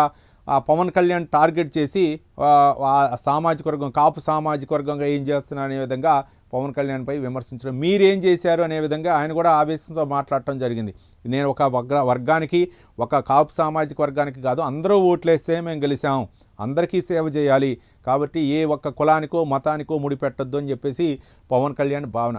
ఈ కోవలోనే కొన్ని ప్రాంతాలు కూడా తెలంగాణలో కూడా ఏదైనా ఇష్యూ వచ్చిందంటే తెలంగాణ ప్రాంత వాళ్ళని మిమ్మల్ని విమర్శించారు అనే విధంగా చేస్తున్నారు. ఇట్లాంటి అంశాలను కూడా తిప్పికొట్టాలి, దీనికే సేనాదళాన్ని ఏర్పాటు చేసిన. ఇంకొకటి జాతీయ స్థాయిలో ఒక భారతదేశానికి కూడా సార్వభౌమత్వానికి విఘాతం కలిగించే వ్యక్తులు ఎవరైనా సరే, వాళ్ళు ఎవరైనా సరే మతాన్ని అడ్డుపెట్టుకునో లేకపోతే కులాన్ని అడ్డుపెట్టుకుని ఈ విధంగా విమర్శలు చేస్తే వాటిని మాత్రం సహించే ముందు దేశం ఫస్ట్ నరేంద్ర మోదీ ఏదైతే పిలుపునిచ్చారో ప్రధాని, దాన్ని అనుసరిస్తూ మనం ముందుకు వెళ్ళాలి అని చెప్పేసి దేశం ఫస్ట్ జాతీయత భావంతో మనం ముందుకు వెళ్ళాలా. జాతీయత భావానికి గనక విఘాతం కలిగిస్తే ఇక సేనాదళం అయితే మాత్రం స్పందించాల్సినటువంటి అవసరం ఉందని చెప్పేసి ఆయన దిశానిర్దేశం చేయడం జరిగింది. ఇక మొత్తానికైతే మాత్రం విమర్శలు వచ్చినా సరే అది కులాలు మతాలు లేకపోతే చిచ్చు పెట్టే విధంగా ప్రాంతాల మధ్య చిచ్చు పెట్టే విధంగా ఉంటున్నాయి. వీటన్నిటిని కూడా విమర్శలు అని తిప్పికొట్టడానికి ఈ సేనా దళం అయితే మాత్రం ప్రయత్నం చేసి ఆయనకు బాహటంగా చెప్పడం జరిగింది. ఏది ఏమైనా సరే పవన్ కళ్యాణ్ అయితే మాత్రం వ్యూహాత్మకంగా అడుగులు వేస్తున్నారు. రకరకాల విమర్శలు వస్తున్నా సరే ఒక స్పందించకుండా ఏదో మౌనంగా ఉన్నారని మాత్రం మీరు ఊరుకుంటే అది సరైనటువంటి పద్ధతి కాదు. మౌనానికి కూడా ఒక హద్దు ఉంటుంది, కానీ ఆవేశం ఉంటుంది. కానీ నేను అంతా కూడా ఓర్చుకుంటున్నానంటే దాన్ని ఏదో చేతకాని ధనంగా తీసుకోవద్దని చెప్పేసి పవన్ కళ్యాణ్ చెప్పాడు. దానికి సంబంధించి సేనా గళం అనేటువంటి ఒక కమిటీని ఏర్పాటు చేసి వీటన్నిటిపై కూడా స్పందించాల్సినటువంటి అవసరం ఉంది. ఎప్పటికప్పుడు మానిటరింగ్ చేయాల్సినటువంటి అవసరం ఉందని చెప్పేసి పవన్ కళ్యాణ్ చెప్తున్నారు. మరో దినపత్రిక విషయానికి వస్తే సాక్షి దినపత్రిక విషయానికి వస్తే సాక్షి దినపత్రికలో ప్రధానంగా చెప్పుకుంటే ఒక జాతీయ అంశాలు ఉంటాయి. కానీ రాష్ట్రానికి సంబంధించి ఆంధ్రప్రదేశ్ విషయానికి వస్తే అన్నీ కూడా ప్రతి విమర్శలు కుంభకోణాల గురించి లేకపోతే రకరకాలైనటువంటి పరిణామాల గురించే ఉంటాయి. ఇంకా దానికి సాక్షి దినపత్రికలో మనం చూద్దాం. బ్యానర్ ఐటమ్గా డిఎస్సి 2025లో మెగా లుస్కులు అంతులేని నిర్లక్ష్యం అర్హులకు అన్యాయం అంటూ కథనాన్ని అయితే మనం చూడవచ్చు. సర్టిఫికెట్ల పరిశీలనలో కనీసం గడువు ఇవ్వకుండా రిజెక్ట్, పొరపాట్లు సరిచేసుకునే వెసులుబాటు ఇవ్వకుండా తిరస్కరణ, రిజర్వేషన్ అమల్లోనూ తప్పుల తడకే, మెరిట్ కమ్ రిజర్వేషన్ విధానంలో తొంగలోకి ఏపీపీఎస్సీ విధానాలు ఏ ఒక్కటి ఆచరించని విద్యాశాఖ అంటూ కథనాన్ని అయితే మాత్రం చూడవచ్చు. మొత్తానికి కూటమి ప్రభుత్వం అధికారంలోకి వచ్చినంత మొట్టమొదటి చేసి 16,000 పోస్టులను అయితే భర్తీ చేసి దీంట్లో అక్రమాలు జరిగాయి అని చెప్పేసి ఏపీ మాజీ సీఎం జగన్మోహన్ రెడ్డి వైసీపీ అనేది అయితే బాహటంగా చెప్పారు. దీనిపై అయితే మాత్రం ప్రతి ఒక్కరు కూడా అంబటి రాంబాబు అవచ్చు అందరూ కూడా విమర్శలు చేస్తూనే ఉన్నారు. దీనిపై మేము సిద్ధం అని చెప్పేసి చెప్తుంది. మొన్న మహానాడులో కూడా టీడీపీ అయితే మాత్రం దీనిపై ఒక స్పష్టతను కూడా ఇచ్చింది. డిఎస్సీలో ఎక్కడ అక్రమాలు జరిగా అక్కడ మీరు ఒక్క పోస్ట్ కూడా భర్తీ చేయలేదు డిఎస్సీ, ఆ ఉద్దేశంతో మేము డిఎస్సీని భర్తీ చేస్తే దీనిపై లేనిపోయిన ఆరోపణలు చేస్తున్నానని చెప్పేసి కూటమి నాయకుల విమర్శ. దానికి సంబంధించి మనం డీటెయిల్ చూద్దాం. పేద దిగువ మధ్యతరగతి వర్గాలకు చెందిన నిరుద్యోగ గ్రాడ్యుయేట్లు టీచర్ పోస్టులపై ఎంతో ఆరాటంతో అహోరాత్రులు డిఎస్సి 2025 కోసం శ్రమిస్తే చంద్రబాబు సర్కారు అక్రమాలతో నింపేసిందని నిప్పులు జరుగుతున్నారు. మెరిట్ వెర్టికల్ హారిజాంటల్ రిజర్వేషను ప్రకారం పోస్టులు భర్తీ చేశామని ప్రభుత్వం చెప్తున్నా ఎక్కడ దాఖలాలు కనిపించడం లేదని స్పష్టం చేస్తున్నారు. ముఖ్యంగా సర్టిఫికెట్ల పరిశీలనకు ఒక పోస్టు ఒక్కరినే పిలవటం, ధ్రువపత్రాల్లో లోపాలుంటే సరిచేసుకునే అవకాశం ఇవ్వకుండా తీవ్ర అన్యాయం చేసిన అభ్యర్థులు ఆపుతున్నారు. రాష్ట్రంలో ప్రభుత్వోద్యోగాల భర్తీ Andhra Pradesh public service commission APPSC కీలక పాత్ర పోషిస్తుంది. పోస్టుల భర్తీ విధి విధానాలు తొంగలో దొక్కిందని చెప్పేసి విమర్శించారు. అంతర్జిల్లా క్రీడా సర్టిఫికెట్లతో టీచర్ పోస్టా, స్పోర్ట్స్ కోటా డిఎస్సీలో వెలుగులోకి రోజుకో వింత, జాతీయ అంతర్జాతీయ స్థాయిలో రాణించిన క్రీడాకారులకు మొండి చెయ్యి, కేవలం జిల్లాలకు ప్రాధాన్యం వహించిన వారికి పోస్టులు, పబ్లిక్ డొమైన్లో ప్రదర్శించకుండా అత్యంత గుట్టుగా తుది జాబితా, పొరుగు రాష్ట్రాల్లో డిగ్రీలు చదివిన వారి సర్టిఫికెట్లపై అనుమానాలు, ఫేక్ క్రీడా సర్టిఫికెట్లు డిగ్రీలు సృష్టించి ఉద్యోగాలు అమ్మేశారంటూ ప్రధానమైనటువంటి ఆరోపణ సాక్షి దినపత్రికలో బ్యానర్ ఐటమ్గా ప్రచురించింది. 16,000 పోస్టులు భర్తీ చేశారు. దీన్ని ఒక పక్క రాజకీయాలు విమర్శిస్తూ ఉంటే వైసీపీ దీని మీద ప్రధానంగా విమర్శిస్తుంటే మాత్రం కూటమి నాయకులు ఏమిటంటే అది ముఖ్యంగా తెలుగుదేశం పార్టీ అయితే మాత్రం మేము 16,000 పోస్టులను పారదర్శకంగా నిర్వహించాం. ముఖ్యంగా దీనిపై విద్యాశాఖ ప్రధానంగా నిర్వహిస్తున్న మంత్రి నారా లోకేష్ అయితే మాత్రం స్పష్టతనిచ్చారు. మీరు ఒక్క పోస్ట్ కూడా భర్తీ చేయలేదు కాబట్టి ఎలాంటి విమర్శలు లేకుండా ఎలా పారదర్శకంగా 16,000 పోస్టులు మెరిట్ ప్రకారం మేము భర్తీ చేసాం. దాని ఒక బాహాటంగా మొట్టమొదటి సంతకం డిఎస్సి 16,000 పోస్టులపైనే సంతకం చేయడం జరిగింది ఏపీ ముఖ్యమంత్రి చంద్రబాబు నాయుడు. దీనిపై తట్టుకోలేక మీరు విమర్శలు చేస్తున్నారని చెప్పేసి మరి దీనిపై మరి ఎంక్వైరీ చేస్తుందా లేకపోతే ప్రభుత్వం దాన్ని అంటే 16,000 పోస్టులు భర్తీ మళ్ళీ 10,000 పోస్టులు కూడా రంగం చేస్తూ జాబ్ క్యాలెండర్ అయితే మాత్రం కూటమి సర్కారు సిద్ధం చేస్తుంది. మరి దీనిపై క్లారిటీ ఏ విధంగా ఇస్తుంది? ఓ పక్క మహానాడులో అయితే మాత్రం విమర్శలు చేయటం జరిగింది. మరి ఏ విధంగా ఉంటుందో చూద్దాం. మరి ఇది వైసీపీ దీన్ని పట్టుకొని ఇంకా ఏదైనా లోతైన విచారణ జరిపించి ఇంకేమన్నా వెలుగులోకి తీసుకొస్తుందా, లేకపోతే కోర్టుకు వెళ్తుందా, లేకపోతే సిబిఐ విచారణ కోసం ఏమన్నా కేంద్రాన్ని ఆశ్రయిస్తుందా, లేకపోతే న్యాయపరంగా ఎలా ముందుకెళ్ళదు అయితే మనం చూడడం. ఆర్సీబీ డబుల్ ధమాకా అంటూ రాయల్ ఛాలెంజర్ బెంగళూరు మళ్ళీ సాధించి చూపించిన దాని గురించి మనం ఇంతకుముందు కూడా మనం చెప్పుకున్నాం. దాదాపు ఐపీఎల్ 2026 సీజన్ అయితే మళ్ళీ ఆర్సీబీ గతంలో కూడా విజయం సాధించింది, ఈసారి కూడా పట్టు నిలుపుకుంది. ముఖ్యంగా విరాట్ కోహ్లీ నేతృత్వంలో అయితే మాత్రం మంచి జోష్లో ఉన్నటువంటి జట్టుకు సంబంధించినటువంటి ట్రోఫీకి సంబంధించినటువంటి డీటెయిల్స్ కూడా మనం చూడవచ్చు. మరో అంశం చూడడం, విశాఖ ఎయిర్పోర్ట్ను కొనసాగించాలి, ఎమ్మెల్యే మాట్లాడినటువంటి 62 ఏళ్ల కాపురం చేసిన భార్యాభర్తలు ఇప్పుడు విడాకులు తీసుకుంటామంటే ఎలా ఉంటుందో, విశాఖలో ఉన్న ఎయిర్పోర్ట్ను మూసేయటం కేవలం భోగాపురం ఎయిర్పోర్టే ఆధారపడతామనటం కూడా అలాంటిదేనని విశాఖ ఉత్తర నియోజకవర్గ బీజేపీ ఎమ్మెల్యే విష్ణుకుమార్ రాజు వ్యాఖ్యానించారు. భోగాపురం ఎయిర్పోర్ట్ అయితే మాత్రం భారీ స్థాయిలో దాన్ని ఓపెన్ చేస్తున్న నేపథ్యంలో దీనిపై అయితే మాత్రం విశాఖ ఎయిర్పోర్ట్ కూడా కొనసాగించాలని చెప్పేసి ఆయన చెప్పడం జరిగింది. మరి దానిపై ఆయన స్పందించారు. మొత్తానికైతే మాత్రం దొంగ ఎత్తులు నక్క చిత్తులు అంటూ ఒక బ్యానర్ ఐటమ్ చూడవచ్చు. కృష్ణా జిల్లా పెద్ద పులిపాక శివార్న కృష్ణానది మధ్యలో ఇష్టారాజ్యంగా ఇసుక తవ్వే భారీ వాహనాలు తరలిస్తున్న ఇసుకాసులు అంటూ ఒక బ్యానర్ ఐటమ్ అయితే చూడటం జరిగింది. రాష్ట్రంలో ఇసుక దోపిడీపై ఈనాడు పచ్చ పైత్యం యథేచ్ఛగా ఇసుకను దోచేస్తుంది చంద్రబాబు అండ్ గ్యాంగే. గత వైసీపీ ప్రభుత్వంలో ఇసుక దోపిడీ జరిగిన దుష్ప్రచారం. అప్పట్లో పారదర్శకంగా టెండర్ల ద్వారా ఇసుక కాంట్రాక్టులు, ఫలితంగా ఇసుకపై ప్రభుత్వానికి 750 కోట్ల రూపాయల చొప్పున 5 ఏళ్లలో 3750 కోట్ల ఆదాయం. చంద్రబాబు ప్రభుత్వం వచ్చాక పరిస్థితి రివర్స్.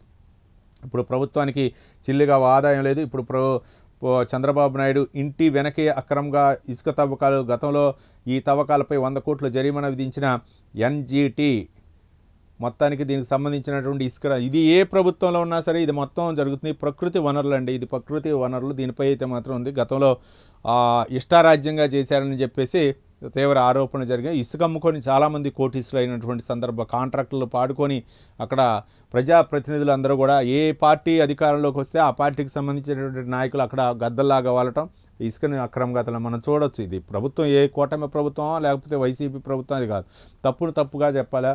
కానీ ఈ విధంగా ప్రకృతి వనరులను ఈ విధంగా ఇష్టారాజ్యంగా కొందరు సొమ్ము చేసుకోవటం. పేదవాడు ఇల్లు కట్టుకుంటానంటే ట్రాక్టర్లో తోలుకుంటే వాటినేమో ట్రాక్టర్లను సీజ్ చేస్తున్నారు. ఈ విధంగా ఇక మన బుల్డోజర్లు పెట్టి, ప్రొక్లైన్లు పెట్టి, జేసీబీలు పెట్టి ఈ విధంగా ఇసుక అమ్ముతూ ఉంటే మరి ఎట్లా చూస్తుందో. ఒక పక్క ఎన్జీటీ కూడా తీవ్ర ఆందోళన వ్యక్తం చేస్తుంది. ఇది పర్యావరణానికి ముప్పు అని చెప్పేసి ఒక పక్క ఫైన్లు వేస్తుంది. రకరకాలు చేస్తున్నా సరే స్పందించే పరిస్థితి లేదు. చూసి చూడనట్టుగా వ్యవహరిస్తున్నారు. కానీ చంద్రబాబు నాయుడు చెప్పి ఇసుక ఫ్రీ చేస్తున్నాం, ప్రతి ఒక్కళ్ళు కూడా ఇసుక ఇల్లు కట్టుకోవాలన్నా సరే ఏదైనా సరే ఫ్రీ చేస్తున్నామని చెప్పేసి. కానీ ఈ అక్రమార్కులు ఏం చేస్తున్నారంటే దాన్ని ఇసుకని ఎన్కాష్ చేసుకుని ఇతర రాష్ట్రాలకు అమ్మటం, లేకపోతే ఒక విధంగా ఇసుక కూడా ఎక్స్పోర్ట్ చేసే పరిస్థితికి వచ్చారంటే మనం చూడవచ్చు. ఆ పరిస్థితికి వస్తుంది రాను రోజులు. బైజూస్ పేరుతో పచ్చపైత్యం, ప్రజా వ్యతిరేకత పెరిగిన వేళ ప్రజల దృష్టి మళ్లించేందుకు బైజూస్పై సరికొత్త విషయ ప్రచారం. పేదంటి విద్యార్థులకు ప్రపంచ ప్రమాణాలతో బైజూస్ కంటెంట్తో ఉచిత విద్య, అత్యాధునిక శాంసంగ్ ల్యాప్టాప్ల కంటెంట్ నిక్షిప్తం చేసి ఉచితంగా పంపిణీ. దీని ఓరలేక చంద్రబాబు తన ఎల్లో మీడియా ద్వారా నాడు నేడు కార్యక్రమంలో భాగంగా మాజీ సీఎం అప్పుడే ప్రభుత్వం ఉన్నటువంటి వైసీపీ అయితే బైజూస్ తోటి ఒక కాంట్రాక్ట్ పెట్టుకొని ప్రభుత్వ పాఠశాలలో కూడా ఉచిత ట్యాబ్లు కూడా ఇవ్వటం జరిగింది. దాని బైజూస్ తోటి అప్పుడు కూడా అప్పుడు ప్రతిపక్షంలో ఉన్నటువంటి టీడీపీ కూడా విమర్శించడం జరిగింది. ఇది బైజూస్ అనేది ఒక కుంభకోణంతో ఏర్పాటు చేసి దాన్ని కోట్ల రూపాయలు అయితే మాత్రం కాంట్రాక్ట్గా బైజూస్కి అప్పచెప్పారని చెప్పేసి అప్పుడు విమర్శలు చెప్పినాయి. ఇప్పుడైతే మాత్రం బైజూస్ని కొంచెం ఆధిపత్యాన్ని తగ్గించే విధంగా చేస్తున్నారు. మరి వాటి మీద అయితే మాత్రం ఒక ప్రభుత్వం వచ్చిన తర్వాత ఆ పథకాలు అయితే మాత్రం కంటిన్యూగా అమలు చేయాల్సినటువంటి బాధ్యత ఉంది. కానీ ఆ ట్యాబ్లు అవ్వచ్చు, లేకపోతే ఆ బైజూస్తో కుదుర్చుకున్న కాంట్రాక్ట్లు అయితే మాత్రం మరి కంటిన్యూ అవుతుందా లేదా, అదే దాన్ని కంటిన్యూ చేయలేకపోతుంది ఈ ప్రభుత్వం అని చెప్పేసి వైసీపీ విమర్శించినటువంటి ప్రధాన అంశాన్ని మనం చూడవచ్చు. ఇక రాజేష సతీశ రాజ్యసభ సీటు కోసం టీడీపీలో హోరాహరీపురు. కిలారు రాజేష్ కోసం చిన్నబాబు పట్టు, మళ్ళీ ఛాన్స్ కోసం సానా సతీష్ లాబింగ్. వీరిద్దరిలో ఒకరికే ఇచ్చేయచ్చులో చంద్రబాబు. రేసులో భాష్యం రామకృష్ణ, గల్లా జయదేవ్. ఖమ్మంపాటి ఆర్థిక బలం కలిగిన మహిళా నేతల కోసం మరో అన్వేషణ అంటూ మరొక కథనాన్ని చూడు. సానా సతీష్, అలాగే గల్లా జయదేవు, మరో పక్క రాజేష అంటే కిలార్ రాజేష, వీళ్ళందరూ కూడా రాజ్యసభ సీట్లు ఖాళీ అవుతున్నటువంటి నేపథ్యంలో ఏపీలో దీనికైతే పాత్ర డిమాండ్ పెరిగింది. గతంలో కొంతమంది అయితే త్యాగం చేశారు. గల్లా జయదేవ్ అవ్వచ్చు, లేకపోతే ఖమ్మంపాటి రామ్మోహన్ అవ్వచ్చు. ఆయన గతంలో రాజ్యసభగా చేసినటువంటి అనుభవం ఉంది. గల్లా జయదేవ్ అయితే మాజీ ఎంపీ, ఆయన గుంటూరు మాజీ ఎంపీ. ఈ నేపథ్యంలో మరి కొంతమంది ఇప్పుడు సీట్ల కోసం కొంతమంది త్యాగం చేయడం జరిగింది. మరి వీళ్ళందరూ కూడా రేసులో ఉన్నారు. మరో పక్క ఆర్థిక బలం కలిగిన మహిళ కోసం కూడా చూస్తున్నట్లు తెలుస్తుంది. మరి వీళ్ళలో ఎవరికి ఇస్తుందో అధిష్టానం అనేది మనం చూడాలా. ఇక రాజ్యసభ సీట్ల కోసం అయితే మాత్రం గట్టి పట్టు నెలకొన్నట్లు తెలుస్తుంది. ఇక ఊపిరి తీశారు. అనంతపురం సర్వజనీన ఆసుపత్రిలో శనివారం రాత్రి కరెంటు సరఫరా నిలిచిపోవడంతో వెంటిలేటర్పై ఉన్న రోగి మృతి అనేటువంటి ఒక కథనాన్ని అయితే మనం చూడవచ్చు. విద్యుత్ లేక చీకట్లోనే వెంటిలేటర్పై ఉన్నటువంటి ఆక్సిజన్ అందక అయితే మాత్రం ఆయన మృతి చెందినటువంటి సంఘటనకు గురించి ప్రభుత్వ ఆసుపత్రిలో కరెంట్ లేకపోవడం, ప్రత్యామ్నాయ చర్యలు చేయడం, వేల కోట్ల రూపాయలు నిధులు కేటాయిస్తున్నా సరే వైద్య ఆరోగ్య రంగానికి అయితే మాత్రం ఇలాంటి దుస్థితి ఏర్పడుతుంది. చాలా ప్రభుత్వ ఆసుపత్రిలో కరెంట్ లేకపోవడంతో రోగి మృతి చెందినటువంటిది అంశాన్ని అయితే మాత్రం హైలైట్ చేయటం జరిగింది ఇక్కడ బ్యానర్ ఐటెంలో. ఏది ఏమైనా సరే ఒకసారి ప్రాణం పోతే తిరిగి ఎవరు తీసుకొచ్చే పరిస్థితి లేదు. కానీ నిధులు ఇస్తున్నారు ప్రభుత్వం, కొన్ని కోట్ల రూపాయలు ఆరోగ్య రంగానికి కేటాయిస్తున్నా సరే ఇట్లాంటి గంటలు జరుగుతూ ఉంటే సామాన్య ప్రజలకైతే మాత్రం అనుమానం కలుగుతుంది. ఒక ధర్మాసుపత్రికి పోవాలంటేనే భయం పుట్టే పరిస్థితి ఏర్పడుతుంది. కాబట్టి దీన్ని మరి ప్రభుత్వం దీనిపై ఎలాంటి చర్యలు తీసుకుంటాం. మరో అంశం చూడండి, మైనర్ల అక్రమ రవాణా చేస్తే ఫోక్సో వర్తింపు. ధన సంపాదన ధ్యేయంగా లైంగిక దాడి కోసం అక్రమ రవాణాకు గురైన బాధితులు మైనర్లు ఉన్న సందర్భాల్లో మాత్రమే ఫోక్సో చట్టాన్ని వర్తింపు చేయాల్సి ఉంటుందని సర్వోన్నత న్యాయస్థానం స్పష్టం చేసింది. భారత న్యాయ సంహిత బిఎన్ఎస్ అనైతిక కార్యక్రమాలు, రవాణా నివారణ, ఐటీపీఏ చట్టంలోని సంబంధిత సెక్షన్లతో పాటు లైంగిక నేరాల నుంచి చిన్నారులకు రక్షణ ఫోక్సో చట్టం కింద అభియోగాలు నమోదు చేయవచ్చని సుప్రీంకోర్టు కీలక తీర్పు ఇచ్చింది. సెక్స్ వర్కర్లకు సంబంధించిన అంశాలతో పాటు నేరస్తులపై విచారణ, బాధితుల పునరావాసం కోసం చట్టపరమైన నిబంధనలు పాటించాలని సూచించింది. అక్రమ రవాణా గనక చేస్తే మాత్రం ఫోక్సో చట్టాన్ని ప్రయోగించాలని చెప్పేసి సుప్రీంకోర్టు అయితే మాత్రం తాజాగా బిఎన్ఎస్ సెక్షన్ ప్రకారం అయితే మాత్రం సంహిత ప్రకారం అయితే మాత్రం చేసింది. ముఖ్యంగా మైనర్లు అయితే మాత్రం అక్రమ రవాణా చేస్తే ఫోక్సో చట్టాన్ని ఉపయోగించాలని చెప్పేసి సాక్షాత్తు సుప్రీంకోర్టే చెప్పింది. మరి దీనిపై అయితే మాత్రం ఇంకా జరుగుతూనే ఉన్నాయి, అక్రమ రవాణాలు జరుగుతూనే ఉన్నాయి.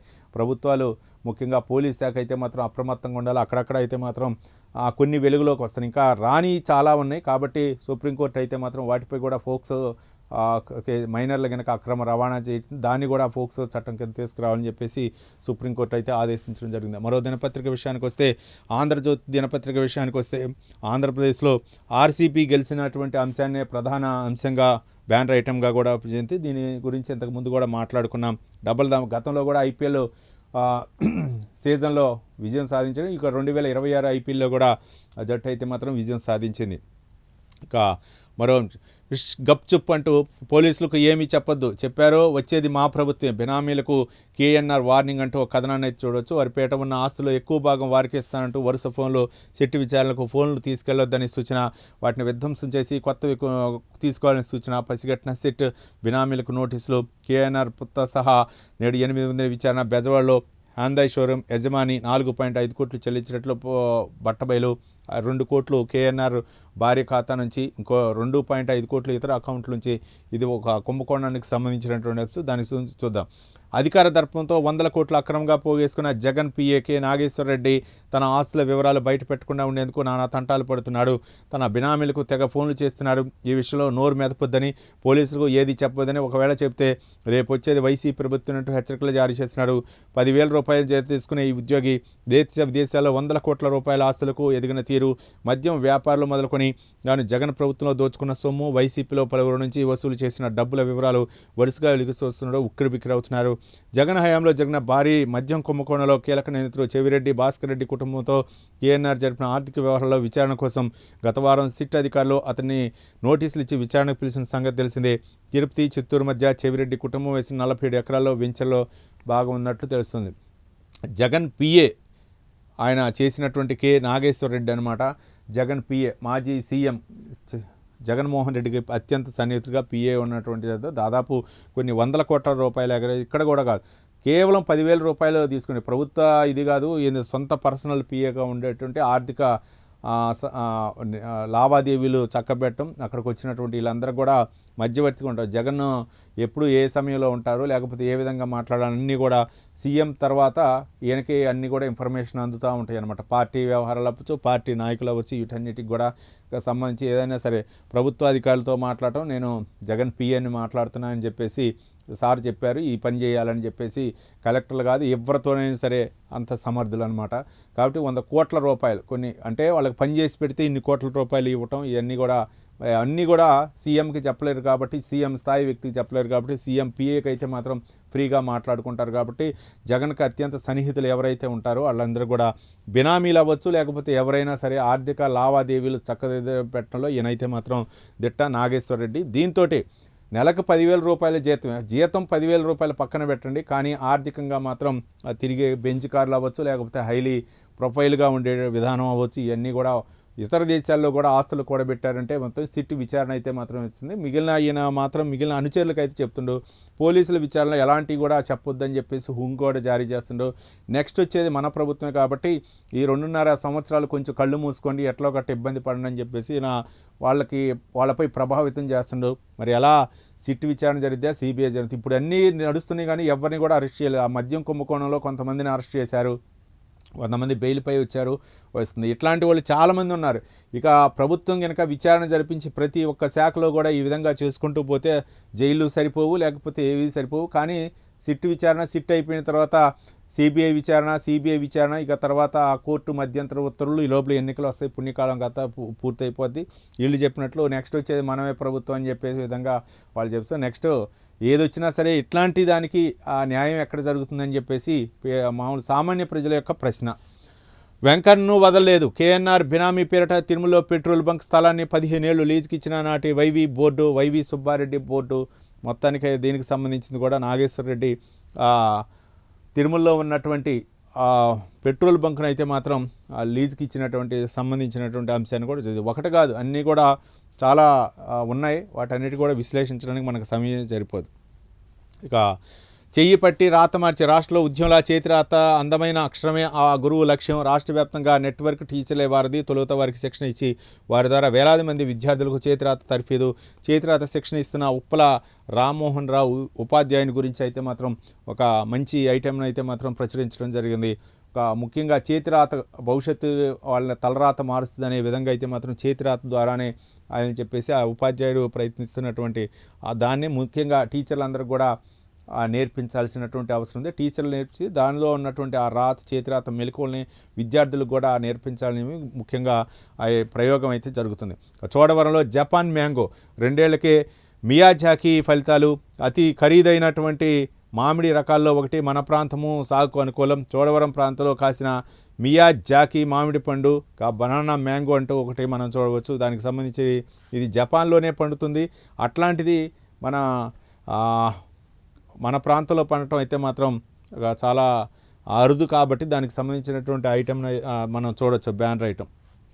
మనకు ఎయిర్ ట్యాక్సీలు వస్తున్నాయి, మానవ రహిత ఎయిర్ ట్యాక్సీలు సిద్ధం. గుంటూరులో భవిష్యత్తు రవాణాకు శ్రీకారం. V2 2.0 ఎయిర్ ట్యాక్సీతో ట్రాఫిక్ చెక్, డ్రైవర్ లేకుండానే గాల్లో ప్రయాణం. మ్యాగ్నమ్ వింగ్ సంచలనం అంటూ ఒకటి చూడవచ్చు. ట్రాఫిక్ నివారించడానికి రకరకాలైనటువంటి సాంకేతిక పరిజ్ఞానాలు వస్తున్నాయి. మొత్తానికైతే మాత్రం ఎయిర్ ట్యాక్సీలు అయితే మాత్రం రానున్నాయి. ఈ మానవ రహితం అంటే డ్రైవర్ లేకుండానే రిమోట్ తోటి ఆపరేట్ చేసి ఎక్కడికి వెళ్ళాలో ఎక్కడ ఏ విధంగా ఉండాలో. ఒక పక్క మెట్రో హైదరాబాద్లో అయితే మాత్రం మెట్రో సేవలు ఏ విధంగా అంటే కొంత ప్రయాణానికి వెసులుబాటు కల్పించిన, ట్రాఫిక్ సమస్య నుంచి వెళ్ళేసిన ఇంకా మినిట్స్లోనే వెళ్ళేటటువంటి ఈ యొక్క ఎయిర్ ట్యాక్సీలు అయితే త్వరలో అందుబాటులో ప్రయోగాత్మకంగా అయితే జరుగుతున్నాయి. దాని ఏ విధంగా విధి విధానాలు ఏ విధంగా ముందుగా ఏ ప్రాంతంలో ఉండాలా, దీని కూడా చాలా ఉంటాయి ఈ సమస్యలు. ఎందుకంటే కరెంటు లైన్స్ ఉంటాయి, హెవీ లైన్స్ ఉంటాయి, హెవీ ఎలక్ట్రిక్ పోల్స్ ఉంటాయి. వీటన్నిటిని కూడా తట్టుకొని ఏ విధంగా ఏ ప్రాంతాల్లో వెళ్ళాలా, వీటన్నిటి కూడా ఒక నియమ నిబంధనలు ఉంటాయి. ప్రస్తుతానికి అయితే మాత్రం పైలట్ ప్రాజెక్ట్ అయితే మాత్రం చూస్తున్నారు. ఇంకా బొల్లా నకిలీ పత్రాల సృష్టికి 8 కోట్లు. సూత్రధారి రాధాకృష్ణకి ఇచ్చిన బొల్లా 1000 కోట్ల భూస్కామ్లో వెలుగులోకి. ఇంతకుముందు కూడా మనం మాట్లాడుకున్నాం. మాజీ ఎమ్మెల్యే బొల్లా బ్రహ్మనాయుడికి సంబంధించినటువంటి అంశం ఇది. హైదరాబాద్లో గండిపేటలో ల్యాండ్కి సంబంధించినటువంటి ఇష్యూని కూడా ఒక బ్యానర్ ఐటెంగా ప్రచురించింది. వేగం వద్దంటున్నా వినలేదు, నిర్లక్ష్యం, ఆపై అతివేగం. ఆగి ఉన్న లారీని ఢీకొన్న ఆర్టీసీ బస్సు, 3 దుర్మరణం, 9 మందికి గాయాలు. గాజువాక్లో ఘోర రోడ్డు ప్రమాదం. మొత్తానికి ఒక ఆర్టీసీ బస్సు అయితే మాత్రం ఆగి ఉన్న లారీని అతివేగమే ప్రమాదానికి కారణమని చెప్పేశారు. ఇందులో దాదాపు 3 అయితే మాత్రం మృతి చెందారు స్పాట్లోనే. 9 మంది అయితే మాత్రం ప్రభుత్వ అధికారులు ఆసుపత్రికి వెళ్ళి వాళ్ళని పరామర్శిస్తున్నారు. కానీ ఈ యొక్క అతివేగమే ప్రమాదానికి కారణం అంటూ తెలిసింది. ఆర్టీసీ డ్రైవరు మరి అంత వేగం వద్దని చెప్పేసి పక్కన చెప్పినా సరే వినకుండా స్పీడ్గా వెళ్ళటంతో ఆగున్న లారీని ఢీకొనటంతో ఇట్లా జరిగింది. గతంలో మనం చూడడం ప్రైవేట్ ట్రావెల్స్ బస్సు ఎక్కువగా స్లీపర్ క్లాస్ బస్సులు అయితే మాత్రం అగ్నికి ఆహుతాన్ని. ఈ మధ్యకాలంలో అయితే మాత్రం ఆర్టీసీ బస్సు అంటే యాక్చువల్గా నిబద్ధతతోనే ఉంటారు ఆర్టీసీ కార్మికులు, ఆర్టీసీ డ్రైవర్లు. కానీ ఒక్కొక్కసారి అయితే మాత్రం నియంత్రణ కోల్పోతే ఇట్లాంటి ప్రమాదాలు జరిగితే అప్రమత్తంగా ఉండాలని చెప్పేసి చెప్తారు. ఇక సర్వే చిత్రాలు సీఎం చెప్పిన తీరని రైతుల సమస్య, జగన్ రీసర్వేతో భూ రికార్డులు తారుమారు, ఇప్పుడు 2.0లోనూ మళ్ళీ అవే తప్పులు, రీసర్వే తర్వాత రికార్డులో భూమి మాయం, 135 గ్రామాల్లో తప్పుల తడక, ఉన్న భూమి లేనట్టుగా నమోదు. రైతుల గోడు పట్టించుకొని అధికారులు, పనిచేయని రీసర్వే అప్పీళ్ల వ్యవస్థ, తప్పులు రాకుండా చర్యలు తీసుకోవాలని సీఎం చంద్రబాబు పదే ఆదేశాలు. అయినా గాడిపడిన అసలు అంటే ప్రభుత్వ భూమి సర్వే చిత్రాలని చెప్పేసి ఒక బ్యానర్ ఐటమ్గా ఆంధ్రజ్యోతి దినపత్రికలు చూద్దాం. కానీ జగన్ రీసర్వే భూ రికార్డులు తారుమారు, జగన్ రీసర్వే జరుగుతుందని చెప్పేసి అప్పుడు జరుగుతుంది, భూ పట్టాదారు పాస్ పుస్తకాలపై జగన్ బొమ్మ ఉందని చెప్పేసి కూటమి ప్రభుత్వం అప్పుడు ఎన్నికల్లో భారీ ఎత్తున ప్రచారం చేయటం, ఆ యొక్క భారీ ప్రచారంతోనే కూటమికి ఎక్కువగా విజయాలు రావటం. అంటే మీ యొక్క పట్టాదారు పాస్ పుస్తకాల మీద జగన్ బొమ్మ ఎందుకు అని చెప్పేసి అప్పుడు రీసర్వే చేసి భూములన్నీ కూడా సర్వే చేయండి అని చెప్పి ఏ ప్రజల నుంచి రాలేదు స్పందన, ప్రజలు అడగలేదు, ఏం లేదు. కానీ ఎక్కడో భూమి ఉంది, లేకపోతే దానిలో తప్పులు తడక దానికి ఒక కమిటీలు వేసి ఏదైనా సరే చేయొచ్చు అని చెప్పేసి అప్పుడు ప్రభుత్వం చేసినటువంటి పరిస్థితి. దాన్ని కూటమి ముఖ్యంగా చంద్రబాబు నాయుడు అయితే మాత్రం ఆ భూముల మీదే ఎక్కువగా ప్రచారం చేయటం, అది రీసర్వే చేసి జగన్మోహన్ రెడ్డి మీ భూములన్నీ లాక్కునే ప్రయత్నం చేశాను. మళ్ళీ అదే పరిస్థితి వచ్చింది, చాలా తప్పులు తడకగా ఉన్నాయి, దాదాపు 135 గ్రామాల్లో ల్యాండ్లు పరిస్థితి వచ్చింది. కానీ అధికారులు దానికి ఒక పక్క చంద్రబాబు నాయుడు పట్టాదారు పాస్ పుస్తకాలు ఇచ్చి మీ యొక్క ల్యాండ్ సర్వే దగ్గరగా ఉండి ఎక్కడెక్కడి నుంచి ఎక్కడికో నేను గిట్రాలు పెట్టించి వస్తున్నా ఉంటే మళ్ళీ అధికారులు చేస్తున్నటువంటి తప్పిదానికి ప్రభుత్వానికి బ్యాడ్ నేమ్ వస్తుంది. మరి దీనిపై ప్రభుత్వం ఎలాంటి చర్య తీసుకుంటుందో మనం చూడాలి. ఇక ఎస్వి ఆపన్న హృదయ పథకానికి ఆదరణ, లక్షలు ఇస్తే 5గురికి వీఐపీ బ్రేక్ దర్శనం, ₹1,00,000 ఇస్తే విరాళాలు ఇచ్చేందుకు భక్తులు ఆసక్తి అంటూ ఒక ఆసక్తికరమైనటువంటి విషయం చూడొచ్చు. ముఖ్యంగా టీటీడీకి అన్నదాన పథకానికి అయితే ఎస్వి ఆపన్న హస్తానికి అయితే మాత్రం ఒక పక్క అన్నదాన కార్యక్రమం, మరో పక్క వైద్యానికి అవసరమయ్యేటటువంటి ఏదైనా సరే ఒక వైద్య ఖర్చులకి లేకపోతే ఎస్వి ట్రస్ట్కి అయితే మాత్రం ₹1,00,000 కనుక విరాళం ఇస్తే మాత్రం 5గురికి బ్రేక్ దర్శనం, వీఐపీ బ్రేక్ దర్శనం అయితే మాత్రం కల్పిస్తుందని చెప్పి టీటీడీ అయితే ఒక నిర్ణయం తీసుకుంది. ఇక మరో అంశం చూడొచ్చు, వైఎస్ విగ్రహ ధ్వంసంపై హైడ్రామా, రాయితో పగలగొట్టి తల తీసుకెళ్లిన వైసీపీ కార్యకర్త, నంద్యాలలో ఘటన, సీసీ ఫుటేజ్తో బట్టబయలు, నిందితుడు జంబులయ్య 2018 నుంచి వైసీపీలోనే, నేరం కూటమిపై నెట్టేందుకు ఆ పార్టీ నేతల ప్లాట్లు. ఒక ఏదైనా సరేనండి, ఒక విగ్రహం, ఒక చనిపోయినటువంటి కీర్తిశేషుల యొక్క విగ్రహాన్ని ధ్వంసం చేయటం అది ఎవరికి శ్రేయస్కరం కాదు. ఏ పార్టీ అధికారంలో కొన్నా వైఎస్ రాజశేఖర రెడ్డి విగ్రహాన్ని ధ్వంసం చేసినటువంటి ఘటన చాలా చోట్ల అప్పుడు వైసీపీ అధికారంలో టీడీ, కానీ మా పార్టీ వాళ్ళు చేశారు మీ పార్టీ కూడా చేస్తామంటే అది సరైనటువంటి పద్ధతి కాదు. దీన్నైతే మాత్రం తీవ్రంగా ఖండించాలా. వైఎస్ విగ్రహం ధ్వంసం చేసిన దోషులు ఎవరైతే ఉన్నారో పట్టుకోవాలి, అది ఆ సొంత పార్టీ కార్యకర్తలా లేకపోతే ప్రత్యర్థి కార్యకర్తలా ఎవరైనా సరే దీన్నైతే మాత్రం అక్కడక్కడ చేయటం, దాన్ని రాజకీయ రంగు మొలపటం, అక్కడ విద్వేషాలు రెచ్చగొట్టడం, ఇట్లాంటివి అయితే మాత్రం దాని వెనక వేరే ఎవరున్నా సరే దాన్ని అయితే మాత్రం ఖండించాలా. మరి పోలీసులు ఎలాంటి చర్యలు తీసుకుంటారో చూడాలి. మరి ఇక చివరిగా వెలుగు దినపత్రిక విషయానికి వస్తే మాత్రం ఐపీఎల్కి సంబంధించినటువంటి ఆర్సీబీ విజయం సాధించినటువంటి అంశాన్ని అయితే మాత్రం బ్యానర్ ఐటమ్గా ప్రచురించింది. విరాట్ కోహ్లీ బొమ్మతోటి అయితే మాత్రం హైలైట్గా చేయటం జరిగింది. ఇక మరో అంశం చూద్దాం, జీతాలు లేక చేతికి ఇచ్చుడు బంద్ అంటూ ఒక కథనాన్ని అయితే మాత్రం చూడవచ్చు. ప్రైవేట్ కాంట్రాక్టు కార్మికులకు క్యాష్ రూపంలో శాలరీ ఇవ్వడం నిషేధం, ఆన్లైన్ బదిలీ లేదా చెక్కుల ద్వారానే ఇవ్వాలి, ఆదివారం ఆఫ్ ఉన్న జీతం ఫుల్ అమల్లోకి, 26 రోజుల ఫార్ములా, ఓవర్ టైం చేస్తే డబుల్ ధమాకా, పాత జీతాలపై 10% అదనపు పెంపు, జెండర్ ఏదైనా జీతం ఒక్కటే, ఏజెన్సీలు ఎగ్గొడితే మెయిన్ కంపెనీలదే పూచి, రాష్ట్ర ప్రభుత్వం ఉత్తర్వులు జారీ చేసింది. మొత్తానికైతే మాత్రం క్యాష్ అంటే చేతులు అంటే డైరెక్ట్గా క్యాష్ కాకుండా చేతులకు ఇచ్చేటటువంటి విధానం కాకుండా ఇక నుంచి ఆన్లైన్ విధానంలోనే ఉండాలా, ఇక మొత్తం కూడా శాలరీ ఇవ్వటం క్యాష్ల రూపంలోకి ఇక ఇవ్వటం కుదరదని చెప్పేసి రాష్ట్ర ప్రభుత్వం అయితే చెబుతుంది.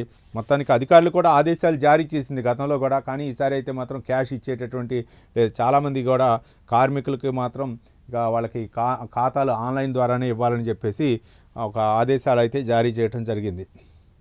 ఇక ఢిల్లీలో కుప్పకూలిన బిల్డింగ్, 6గురు మృతి, దక్షిణ ఢిల్లీలోని సాకేత్ మెట్రో స్టేషన్ సమీపంలో శనివారం రాత్రి 5 అంతస్తుల బిల్డింగ్ కూలింది, అకస్మాత్తుగా కుప్పకూలింది. ఈ ప్రమాదంలో 6గురు చనిపోగా పలువురు శిథిలాల కింద చిక్కున్నట్లు సమాచారం. రెస్క్యూ సిబ్బంది 10 మందిని అయితే మాత్రం రక్షించినట్లు తెలుస్తుంది. మొత్తానికి ఢిల్లీకి సంబంధించినటువంటి ఐటమ్, ఒక పురాతనమైనటువంటి ఆ భవనం అయితే మాత్రం కుప్పకూలింది. గ్రౌండ్ వాటర్ డేంజర్ బెల్ విచ్చలవిడిగా తోడేయడంతోనే హైదరాబాద్లో టాపు మనకున్న ఢిల్లీ, ముంబై, బెంగళూరే బెటర్ అంటూ ఒక బ్యానర్ ఐటమ్ను చూడవచ్చు. కేంద్ర జలశక్తి యొక్క డైనమిక్ గ్రౌండ్ వాటర్ అసెస్మెంట్ రిపోర్ట్లో వెల్లడి 32 ప్రాంతాల్లో తీవ్ర సమస్య, 15 ప్రాంతాలు ఓవర్ ఎక్స్ప్లోటేషన్ కేటగిరీలోని, మరో 8 ప్రాంతాలు క్రిటికల్, 9 ప్రాంతాలు సెమీ క్రిటికల్ విభాగం. ఏటా నగరంలో 6.16 కోట్ల క్యూబిక్ మీటర్ల మేర గ్రౌండ్ వాటర్ తోడేస్తున్న జనం. రాష్ట్రంలో 78 ప్రాంతాల్లో ఫ్లోరైడ్ సమస్యలు, ఖమ్మం, నల్లగొండలో ఎక్కువ. ఇది మనం ఎప్పుడు వింటాం. ఖమ్మం, నల్గొండ, ముఖ్యంగా వరంగల్లో కొంత ప్రాంతం కూడా ఉంటుంది. ఈ ఫ్లోరైడ్ సమస్యతో ఎక్కువగా బాధపడుతూ ఉంటుంది.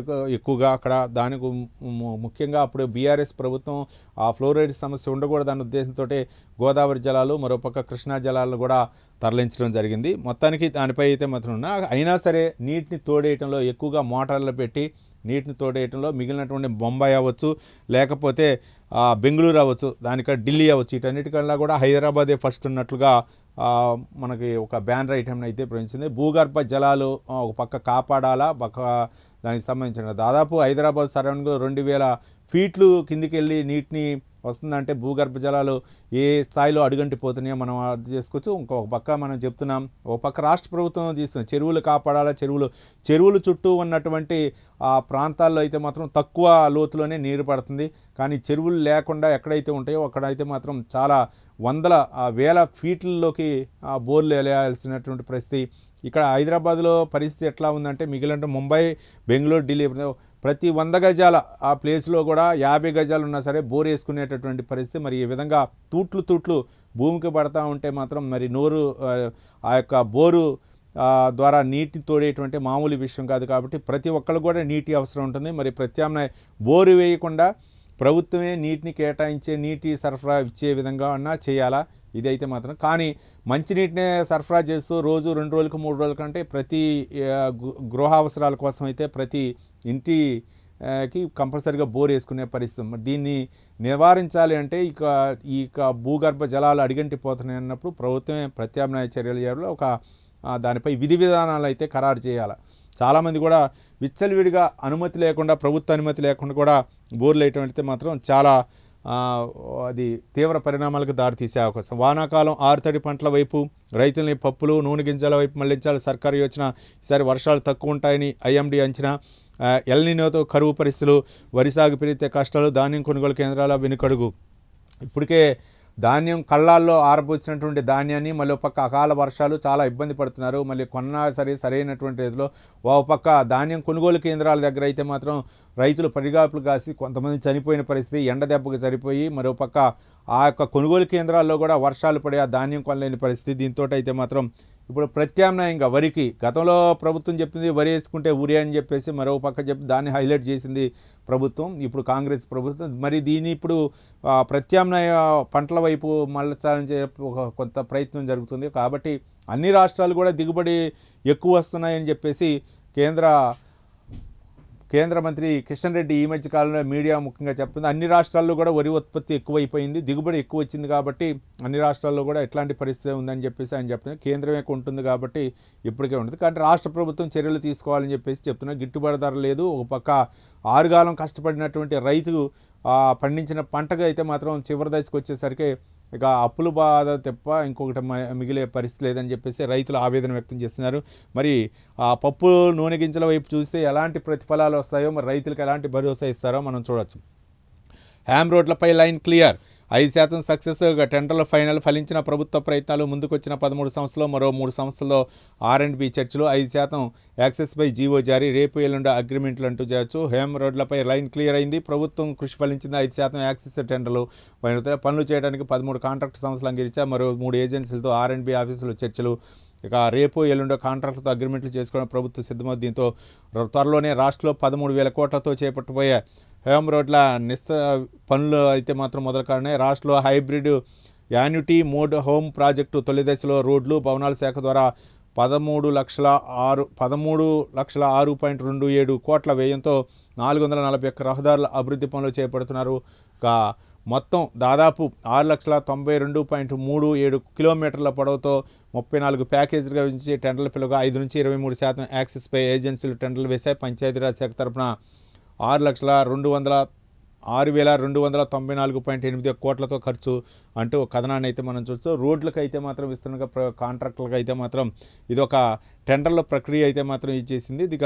దాని ఫలితంగా దాదాపు 34 ప్యాకేజీలుగా విభజించి దాదాపు రోడ్ల విస్తరణకు అయితే మాత్రం ప్రభుత్వ చర్య చెప్పింది. మరొక ఘాతుకానికి సంబంధించి భర్త కళ్ళ ముందే భార్య గొంతు కోసిన దుండగులు అంటూ ఒక కథనాన్ని మనం చూడొచ్చు. అడ్డుకోపోయిన భర్త పైన కత్తితో దాడి, భార్య మృతి, ఆసుపత్రిలో చికిత్స పొందిన భర్త, సంగారెడ్డి జిల్లా ఐడిఏ బొల్లారంలో దారుణం, రేప్ చేసి చంపినట్లు అనుమానం ఉంది అంటూ ఒక కథనాన్ని అయితే చేయొచ్చు.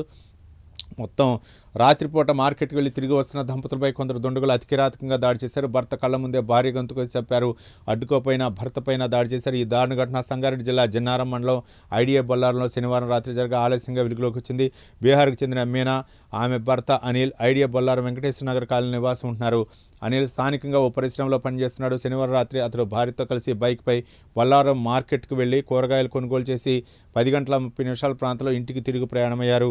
ఈ క్రమంలో గండిగూడెం శివారు స్పోర్ట్స్ గ్రౌండ్ వద్దకు రాగానే కొందరు గుర్తు తెలియని ఆకతాయిలు అడ్డగించి ఆమె చెయ్యి పట్టుకొని వేధించారు. రకరకాల భార్యాభర్తలు మార్కెట్కి వెళ్తే దీనిపై అయితే మాత్రం పోలీసులు విచారణ జరిపిస్తున్నారు. దీనిపై ఇంకా పూర్తి వివరాలు అయితే తెలియాల్సి ఉంది. భర్త ముందే భార్యను అయితే మాత్రం విచక్షణారహితంగా కత్తితో దాడి చేశారు. భార్య మృతి, భర్త అయితే మాత్రం ఆసుపత్రిలో కొట్టుమిట్టాడుతున్నారు. దానిపై పోలీసులు ఇంకా చెప్పలేక నేడే 2వ విడత ఇందిరమ్మ ఇండ్లకు శ్రీకారం. ఆసిఫాబాద్ జిల్లాలో ప్రారంభించనున్న సీఎం రేవంత్ రెడ్డి కొత్తగూడలో 25 ఇందిరమ్మ ఇండ్ల సామూహిక గృహప్రవేశాలు, 112.14 కోట్ల అభివృద్ధి పనులకు శంకుస్థాపనలు, ప్రారంభోత్సవాలు. కాగజ్ నగర్ ఎక్స్ రోడ్డు వద్ద భారీ బహిరంగ సభ. ఈరోజు తెలంగాణలో కాంగ్రెస్ ప్రభుత్వం అయితే మాత్రం ముఖ్యమంత్రి రేవంత్ రెడ్డి సమక్షంలో అయితే మాత్రం దాదాపు 25 ఇందిరమ్మ ఇండ్ల సామూహిక గృహ ప్రవేశాలు, 112.14 కోట్లతో అభివృద్ధి పనులు చూపించారు. ముఖ్యంగా ఇందిరమ్మ ఇళ్ళు ఇస్తామని చెప్పేసి ఇది ఒక 6 గ్యారెంటీల్లో ఇది కూడా ఒక గ్యారెంటీ కాబట్టి రాష్ట్ర ప్రభుత్వం ప్రతిష్టాత్మకంగా చేపట్టింది. దాదాపు 2 లక్షల గృహాలు ఈ సంవత్సరం మంజూరు చేస్తున్నామని చెప్పేసి రెవెన్యూ శాఖ మంత్రి పొంగులేటి శ్రీనివాసరెడ్డి చెప్పడం జరిగింది. మరి అర్హులైన వాళ్ళు ఉంటే ఇంకా గృహ నిర్మాణాలు చేపడతామని చెప్పేసి చెప్పడం జరిగింది. మొత్తానికి ఒక బృహత్ పథకంగా కాంగ్రెస్ ప్రభుత్వం అయితే భావిస్తుంది. దీన్ని హఠాత్తుగా చేసి అక్కడే ఒక భారీ బహిరంగ సభ కూడా ఏర్పాటు చేసి సీఎం రేవంత్ రెడ్డి అయితే మాత్రం ప్రసంగించున్నారు. ఆ 25 ఏళ్ళకు కూడా ఆయనే దగ్గరుండి ఇళ్ల గృహప్రవేశాలు చేసి ఈరోజు అట్టహాసంగా అయితే మాత్రం ఈ కార్యక్రమం నిర్వహించనున్నారు. స్కూల్ ఎడ్యుకేషన్లో భారీగా బదిలీలు, అటెండర్ నుంచి అడిషనల్ డైరెక్టర్ వరకు స్థానచలం. రాష్ట్రంలో తొలిసారి నాన్ టీచింగ్ స్టాఫ్కు ఆన్లైన్ బదిలీలు, 1000 మంది దాకా ఉద్యోగుల మార్పు. ఉత్తర్వులు చేసిన సమగ్ర శిక్షణ ఏఎస్పీడీగా శ్రీహరి, ఇక ఎస్ఎస్సి బోర్డు డైరెక్టర్గా లింగయ్య అంటూ విద్యా విధానంలో అయితే మాత్రం స్కూల్ ఎడ్యుకేషన్లో అయితే మాత్రం బదిలీలు చేశారు. ఎవరైతే అక్కడే అంటే కొంతమంది ఇది డిమాండ్ ఎప్పుడూ ఉంటూనే ఉంది. దీనిలో కూడా కొన్ని విధి విధానాలు ఉంటాయి. భార్యాభర్తలు అవ్వచ్చు, లేకపోతే పిల్లలు అవ్వచ్చు, లేకపోతే అనారోగ్య కారణాలు అవ్వచ్చు, లేకపోతే త్వరలో రిటైర్మెంట్ అయ్యే వాళ్ళు అవ్వచ్చు. వాళ్ళందరూ కూడా కొంచెం వెసులుబాటు అయితే కల్పిస్తారు. అక్కడే రిటైర్డ్ అయ్యే విధంగా భార్యాభర్తల పరిస్థితి అవ్వచ్చు, లేకపోతే ఏదైనా పేషెంట్లు వాళ్ళ అనారోగ్య కారణం ఏదైనా ఉందంటే వాళ్ళకు కూడా వెసులుబాటు ఇచ్చారు. పిల్లల స్టడీ, చిన్నపిల్లలు కానీ లేకపోతే వాళ్ళని కూడా చూసి అంగవైకల్యం పిల్లలు కానీ లేకపోతే వాళ్ళ అంగవైకల్యంతో ఉన్నటువంటి ఉద్యోగస్తులు వాళ్ళకి కొంచెం వెసులుబాటు ఇచ్చి ఎవరైతే స్థానచలనం కోసం అంటే దాదాపు 3-4 సంవత్సరాలు ఒకే చోట కనుక పనిచేస్తుంటే వాళ్ళకైతే మాత్రం స్థానచలనం కలిగిస్తారన్నట్లు తెలుస్తుంది. దీనిపై ఒక క్లారిటీ వచ్చే అవకాశం ఉంది. మొత్తానికి ఇవి వివిధ దినపత్రికల్లో ప్రచురణ ప్రధాన అంశాలు. అంటే ఒక పక్క రైతులకైతే మాత్రం ఇక వరిపై కాకుండా కొత్తగా మెలకువలు ఇవ్వాలి. అలాగే డ్రోన్ టెక్నాలజీని ఏపీలో అయితే మాత్రం డ్రోన్ టెక్నాలజీని విద్యుత్కు సంబంధించినటువంటి ఉపయోగించాలని చెప్పేసి మరో పక్క అంశం. ఇక ఎవరైతే మైనర్లు ఉన్నారో వాళ్ళపై అయితే మాత్రం ఏదైనా సరే జరిగితే మాత్రం వాళ్ళపై హత్యాయత్నం కానీ లేకపోతే ఏది జరిగితే పోక్సో చట్టం కింద కేసు నమోదు చేయాలి. అంటే ముఖ్యంగా మైనర్ని తరలించే విషయంలో అవ్వచ్చు వాటిపై చేస్తూ మరోపక్క సేనా దళం పేరుతోటి ఒక కొత్త కమిటీలను ఏర్పాటు చేయడం ఇవన్నీ కూడా ప్రధాన అంశాలకు ముందు. ముఖ్యంగా ఆర్సీబీ విజయం అయితే మాత్రం అన్ని పత్రికల్లో బ్యానర్ ఐటమ్గా ప్రచురించడం జరిగింది. కొన్ని దినపత్రికలు అయితే మాత్రం మరోపక్క బోళ్ళ బ్రహ్మనాయుడు సంబంధించిన వైసీపీకి సంబంధించినట్టు హైదరాబాద్లో భూ కుంభకోణానికి సంబంధించి ఒక బ్యానర్ ఐటమ్గా ప్రచురించింది. మొత్తానికి ఇవి వివిధ దినపత్రికల్లో ప్రచురితమైనటువంటి ప్రధాన అంశాలు. రేపు మళ్ళీ కలుద్దాం. చూస్తూనే ఉండండి ప్రైమ్ 9 న్యూస్.